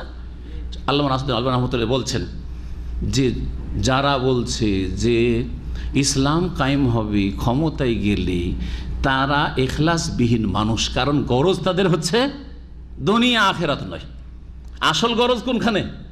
আসল গরজ হচ্ছে যে ওরা এইরকম দেশ চালাচ্ছে আর নেতৃত্ব দিচ্ছে আর বড় বড় পদে আছে, আমরাও মন্ত্রী মিনিস্টার হব, ঠিক কিনা? তারা খুব ভোগ করছে, আমরাও ভোগ করব। সুতরাং যারা এই ইসলামকে ব্যাখ্যা করেছে কি যে ইসলাম হচ্ছে একটা যেন স্টেট, আর এই স্টেটের নেতৃত্ব দখল করাটা হচ্ছে দিন কায়েম করা, এই ইসলাম কায়েম করা, তারা দুনিয়াদার মানুষ, তারা দিনদার নয়, আখেরাতওয়ালা নয়। তারা ভালো করে শুনে রাখেন, কথাটি খুব মূল্যবান কথা। পক্ষান্তরে যে তার তৌহিদ পালন করে, তার 5 ওয়াক্ত সালাত আদায় করে, তার জীবনের প্রতিটি ক্ষেত্রে যথাসাধ্য চেষ্টা করে ইসলাম কায়েম করার, এবং তারপরে অন্যদেরকেও এরকম মুসলিম বানাবার চেষ্টা করে, আর উদ্দেশ্য দুনিয়ার নেতৃত্ব না। 100 বছরও যদি দিনের খেদমত করে, কখনো তার উদ্দেশ্য না যে আমরা কোনোদিন ক্ষমতায় যাব আর এই ভোগবিলাসের সামগ্রীগুলো আমরা পাবো, বরং আখেরাতে জান্নাতে সুউচ্চ স্থান পাবো। জি হ্যাঁ, শেখ আলবানী, শেখ ইবনে বাজ, শেখ ইবনে উসাইমিন, এইরকম দুনিয়ার বড় বড় আইম্মায়ে কেরাম, ইবনে তাইমিয়া রাহিমাহুল্লাহ আর ইবনুল কাইয়িম, এরকম যতগুলি আইম্মায়ে কেরাম আর মুজাদ্দিদিন যারা গেছেন, সংস্কারক গেছেন, তারা কখনো ক্ষমতার আশা করেছে যে আমি ক্ষমতায় যাব বা আমরা ক্ষমতায় যাব, আমরা দেশের পরিচালনা করবো আর আমরা নেতৃত্ব দেব? কখনো না। এমন মোহাম্মদ আবদুল্লাহ রহমতুল্লাহ আলাইহ শুরুতে বলে দিয়েছে ইমাম মোহাম্মদ বিন সৌদকে যে দেখেন আমাকে আপনি দিনের কাজ করতে দেন, আর হুকুম দেশ পরিচালনা করা আপনাদের কাজ, আমি নেব না। আগেই বলে দিচ্ছি, যাতে করে এই চিন্তা না হয় যে কি জানি যখন শক্তিশালী হবে তখন কি না করে। আগে থেকে বলে দিচ্ছি যে হুকুম শাসন ক্ষমতা আপনাদের, আর আমাকে শুধু দিনের খেদমতটা করতে দেন, দাওয়াতের কাজ করতে দেন। এই যে কবর মাজার পূজা হচ্ছে আর গাছের পূজা হচ্ছে, নারীরা গিয়ে গাছকে জড়িয়ে ধরছে সন্তান নেওয়ার জন্য, যে গাছে সন্তান দিতে পারবে, গাছের সাথে আলিঙ্গন করলে, এগুলোকে আমাকে উচ্ছেদ করতে দেন এই আরব জাজিরা থেকে। বোঝা গেছে না? সেজন্য এই দাওয়াতে আল্লাহ বরকত দিয়েছেন। জি, এই দাওয়াতে আল্লাহ বরকত দিয়েছেন, যে দাওয়াতে ইখলাস আছে। আর যেই দাওয়াতে দুনিয়াদারের গরজ আছে, ক্ষমতায় যাব, সেই দাওয়াতে মার খেতে হয়েছে, জুলমের শিকার হতে হয়েছে, আর ক্ষতিগ্রস্ত হতে হয়েছে, কিচ্ছু লাভ হয়নি। নিজেও ধ্বংস হয়েছে, সর্বনাশ হয়েছে, অন্যদেরকে ধ্বংস করেছে, যুবকদেরকে ধ্বংস করেছে। তাদের মগজে ভ্রান্ত মতবাদ ঢুকিয়ে দিয়েছে যে ইসলাম কায়েম মানে এটাই কায়েম করা। না না, যখন তারা বাড়িতে ফিরে আসে, এই সুখী লোকেরা, দুনিয়ার সুখী লোকেরা, ইনকালাবু ফাকিহিন, বড়ই প্রফুল্ল তার সাথে ফিরে আসে, বড়ই আনন্দের সাথে ফিরে আসে। বাইরে খুদ আমোদ ফুর্তি নেতাগিরি করে, আর বাড়িতে আসলে তাদের দাপটের শেষ নাই, আর সুখের সামগ্রীর শেষ নাই, ভোগবিলাসের শেষ নাই। জি হ্যাঁ, ওয়াইদা রাআউহুম, আর যখন এই মুমিন মুসলিমদেরকে, ধার্মিক লোকদেরকে দেখে, কালু, তখন তারা বলে রাস্তাঘাটে দেখে, ইন্না হাউলাই লাদাল্লুন, এরা গুমরাহ, এরা হচ্ছে পথভ্রষ্ট, এরা হচ্ছে বিভ্রান্ত, এসব কথা দল্লুন বলে না, বলে না? বেদিনও বলে, বদ্দিনও বলে, বদ্দিনরাই বেশি বলছে। সহি আকীদার কথা বলেন, তৌহিদের কথা বলেন, সুন্নতের কথা বলেন, খালি বলে দেন যে মিলাদটা বেদাত, শুধু বলে দেন যে নিয়ত পড়াটা বেদাত। বলবে যে এরা কোথাকার দালাল, দিল আমেরিকার দালাল বানিয়ে আপনাকে, দিল সৌদি আরবের দালাল বানিয়ে দিল, শুধু দালাল না, 5টা গোলাম বানিয়ে দিল আপনাকে। হ্যাঁ, খুব সুন্দর গাল, 5টা গোলাম। জি হ্যাঁ, কোরআন সুন্নাহর খেদমত করলে 5টা গোলাম। জি হ্যাঁ, জি, ইন্না হাউলাই লাদাল্লুন, বিভিন্ন ভাষাতে বলবে। যুগের আবর্তনে বিবর্তনে শব্দ চেঞ্জ হবে, বাক্য চেঞ্জ হবে, কিন্তু কথা ওইটাই যে এরা পথভ্রষ্ট সব, আমরাই জান্নাতি, আমরাই হক্কানি, আর এরা সব বাতিল ফিরকা। সমস্ত রকমের শিরক আর বিদআত করে আর 126 তরিকা দিয়ে হক্কানি থাকে। এর আবার নবী সাল্লাল্লাহু আলাইহি ওয়াসাল্লামের তরিকা বাদ দিয়ে 126 তরিকা আবিষ্কার করলো, আর নাম হয়ে গেল কি? হক্কানি। আর তাদের মিডিয়ার নাম হয়ে গেল আহলে হক মিডিয়া। বুঝতে পারছেন তো? এরা হলো বদ্দিন, এরা হচ্ছে কি বদ্দিন। ভালো করে শুনে রাখেন, সাবধান হয়ে যান। এখনও সাবধান করছি, আর এই সাবধান করার পরে সাবধান না হন, সাবধান হয়ে আমি বলছি না যে কারো অন্ধ আপনি অনুকরণ করেন আমার কথা অথবা অন্যের কথা মানেন। আপনি কোরআন এবং হাদিসের দিকে ফিরে আসেন, দলিলের দিকে ফিরে আসেন, আপনি চেক করেন তাদের কিতাবে কত বড় বড় শিরক আর কুফর ঢোকা আছে, আর তারপরে সেটাকে হক্কানি মনে করছেন আপনি। আল্লাহ যেন হেদায়েত দান করেন। ওমা উরসিলু আলিম হাফেজিন, অথচ এই অসৎ লোকদেরকে, এই অপরাধীদেরকে এই মুমিনদের ওপর আপনার হাফেজিন মানে তাদের ওপর অভিভাবক করে প্রেরণ করা হয়নি, অথবা পাহারাদার করে তাদেরকে পাঠানো হয়নি। তোমাদেরকে তাদের তত্ত্বাবধানে রাখা হয়েছে, তাদের অভিভাবক করে রাখা হয়েছে, তাদের ওপর তোমরা হুকুম লাগাবে এই জন্য পাঠিয়েছে, তাদের সম্পর্কে তোমরা এই মন্তব্য করবে এই জন্য আল্লাহ তোমাদেরকে পাঠিয়েছে। আরে নিজের চরকায় তেল দাও, নিজের নাফসি কর, নিজের সংশোধন কর, নিজে শিখো। ফালিয়াউমাল্লাযীনা আমানু মিনাল কুফফারি ইয়াদহাকুন, সুতরাং আজকে হাসরের মাঠে কিয়ামতের দিন এখন আসল কথা আল্লাহ আছে। দুনিয়াতে বদ্দিন আর বেদিনরা কোরআন সুন্নাহর অনুসারীদেরকে, আহলে সুন্নাত ওয়াল জামাতকে, যারা হকপন্থী তাদেরকে, যারা তাওহীদ এবং সুন্নাহর অনুসারী তাদেরকে, যারা শিরক বিদআত মুক্ত তাদেরকে দল্লুন বলেছে, বিভিন্ন নামে আখ্যায়িত করেছে, তাদেরকে নিয়ে উপহাস করেছে। আরে কয়টা লোক তাদের কথা শুনে? আর ওরা কি করবে, কি আছে? তাদের দেশ না, দেশ আমাদের, ওদেরকে তাড়িয়ে দিতে হবে। আউযুবিল্লাহ। এসব কথা গায়ের জোরে তো বলে নিচ্ছ, কিয়ামতের দিনের অপেক্ষা করো। আল্লাহ বলছে ফালিয়াউমাল্লাযীনা আমানু, আজকে ওই সব লোকেরা যারা মুমিন ইমানদার, মিনাল কুফফার ইয়াযহাকুন, কাফেরদেরকে নিয়ে হাসাহাসি করবে, জান্নাতে চলে যাবে, আর এই জাহান্নামীদেরকে জাহান্নামে জ্বলতে দেখবে। আর আল্লাহ বলবেন যে তোরাকে নিয়ে দুনিয়াতে হাসাহাসি করে চলে বেদিন বদ্দিনরা শিরকি আকীদা রাখতো বা বেদিন বিধর্মে মুনাফিক ছিল, হাসাহাসি করেছে, একটু তোরাও প্রতিশোধ বদলা নিয়ে নে। আজকে তোদেরকে বদলা নেওয়ার সুযোগ দিলাম, তোরা একটু হাস এদের ওপর। কেমন লাগছে? মজা লাগছে তো? জাহান্নামের আগুন কেমন লাগছে? আযাব কেমন লাগছে? খুব ভালো লাগছে? জি হ্যাঁ, ইয়াযহাকুন, মুমিনরা সেই দিন হাসবে, বদলা প্রতিশোধ হবে সেই দিন। আলাল আরাইকি ইয়ানজুরুন, এবং আরামদায়ক আসনে তারা বসে দেখবে কাফেরদেরকে জাহান্নামে। তাহলে বোঝা গেল জান্নাতে বসে বসেও কাফেরদের অবস্থা দেখতে পাবে, যাতে করে আল্লাহর আরও বেশি শুকরিয়া আদায় করে। দেখেন, সুখী মানুষরা দুঃখী লোক না দেখলে নিজের সুখের অবস্থা বুঝতো না যে কত সুখে আছে। আপনি সব সময় ঘরের কোনায় এসিতে বসে থাকেন, বুঝবেন না যে গ্রীষ্মকালে আল্লাহ কত বড় নিয়ামত আপনাকে দিয়ে রেখেছেন, অথচ এইটা একটা ছোট্ট নিয়ামত। এর ওপর সুস্থতার নিয়ামত, নিরাপত্তার নিয়ামত, ইমানের, তার উপরে ইমান ইসলামের নিয়ামত, আর কত কি নিয়ামত রয়েছে, ঠিক না? এই যে এসিতে আরামে বসে আছেন, আপনি যদি বাইরে কোথাও না যান, কত গরমে বাইরে মানুষরা কাজ করছে, আপনি কিচ্ছু বুঝবেন না এবং আপনার এই নিয়ামতের মূল্যায়ন করবেন না। কথা ঠিক কিনা? যখন অফিস থেকে বেরিয়ে যাই আর রাস্তাতে দেখি দুপুরবেলা 12টা-1টার সময় অথবা বিকাল 4টার সময় রোদরে ক্লিন করছে রাস্তায়, চেহারা লাল হয়ে হয়ে কালো হয়ে গেছে, দেখার পরে তখন নিয়ামতের শুকরিয়াটা অন্তর থেকে বের হয় না? হয় না? জি, 500 টাকা বেতন, তারপরও টিওয়াই রুমের মধ্যে, আপনি এসি রুমে, ঠিক না? আর ওর হয়তো 700-800 টাকা বেতন বা 1000 টাকা বেতন, কিন্তু রোদরে 12 ঘন্টা, সকাল 6টা থেকে সন্ধ্যা 6টা পর্যন্ত। কি বলবেন? যে 1000 টাকার বেতন হইলে ভালো হইতো রোদে, নাকি? না, বলে আলহামদুলিল্লাহ অনেক সুখে আছে, আলহামদুলিল্লাহ অনেক সুখে আছে, ঠিক না? জি। তো আলাল আরাইকি ইয়ানজুরুন, আসনগুলিতে বসে জান্নাতীরা, মুমিনরা এই জাহান্নামীদেরকে দেখবে, আল্লাহর আরও বেশি বেশি শুকরিয়া আদায় করবে। আলহামদুলিল্লাহিল্লাযী হাদানা লিহাযা ওয়া মা কুন্না লিনাহতাদি লাউলা আন হাদানাল্লাহ, এই কথা বললে তখন। জি, হাল সুবিবাল কুফারু মা কানু ইয়াফআলুন, আল্লাহ বলছেন যে কাফেরদেরকে কি বদলা দেওয়া হয়েছে? সুবিবা মানে জুজিয়া, সওয়াব থেকে। সওয়াব মানে প্রতিদান, বদলা। সওয়াব নেকিকে সওয়াব বলে, আরবিতে কি বলে?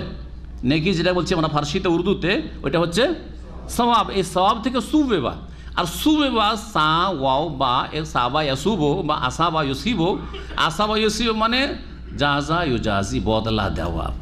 হাল জুজিয়া, সুবে মানে হচ্ছে হাল জুজিয়া, হাল সুবে আল কুফারু, আল্লাহ বলছেন কাফেরদের কি বদলা দেওয়া হয়েছে? মা কানু ইয়াফআলুন, তাদের কৃতকর্মের বদলা কি তারা পেয়েছে? আল্লাহ জিজ্ঞেস করবেন, আল্লাহর ফেরেশতা জিজ্ঞাসা করবে কাফেরদেরকে, এই বদ্দিনদেরকে, এই বেদিনদেরকে, যে তোমরা জাহান্নামে বদলাটা পেয়েছো তো? হাল সুবেবাল কুফারু মা কানু ইয়াফআলুন, জান্নাতীদেরকে বলবে যে তোমাদেরকে নিয়ে তো খুব উপহাস ঠাট্টা করেছিল, হেউ করেছিল দুনিয়াতে, আজকে এই কাফেরগুলো তাদের কৃতকর্মের বদলা পেয়েছে তো? আজকে বেদিন বদ্দিনগুলো তাদের কৃতকর্মের শাস্তি পেয়েছে তো? হাল সুবেবাল কুফারু মা কানা ইয়াফআলুন। হাযা ওয়া সাল্লাল্লাহু আলা মুহাম্মদ ওয়া আলা আলিহি ওয়া সাহবিহি আজমাইন। সুবহানাকাল্লাহুম্মা ওয়া বিহামদিকা আশহাদু আল্লা ইলাহা ইল্লা আনতা আস্তাগফিরুকা ওয়া আতুবু ইলাইক।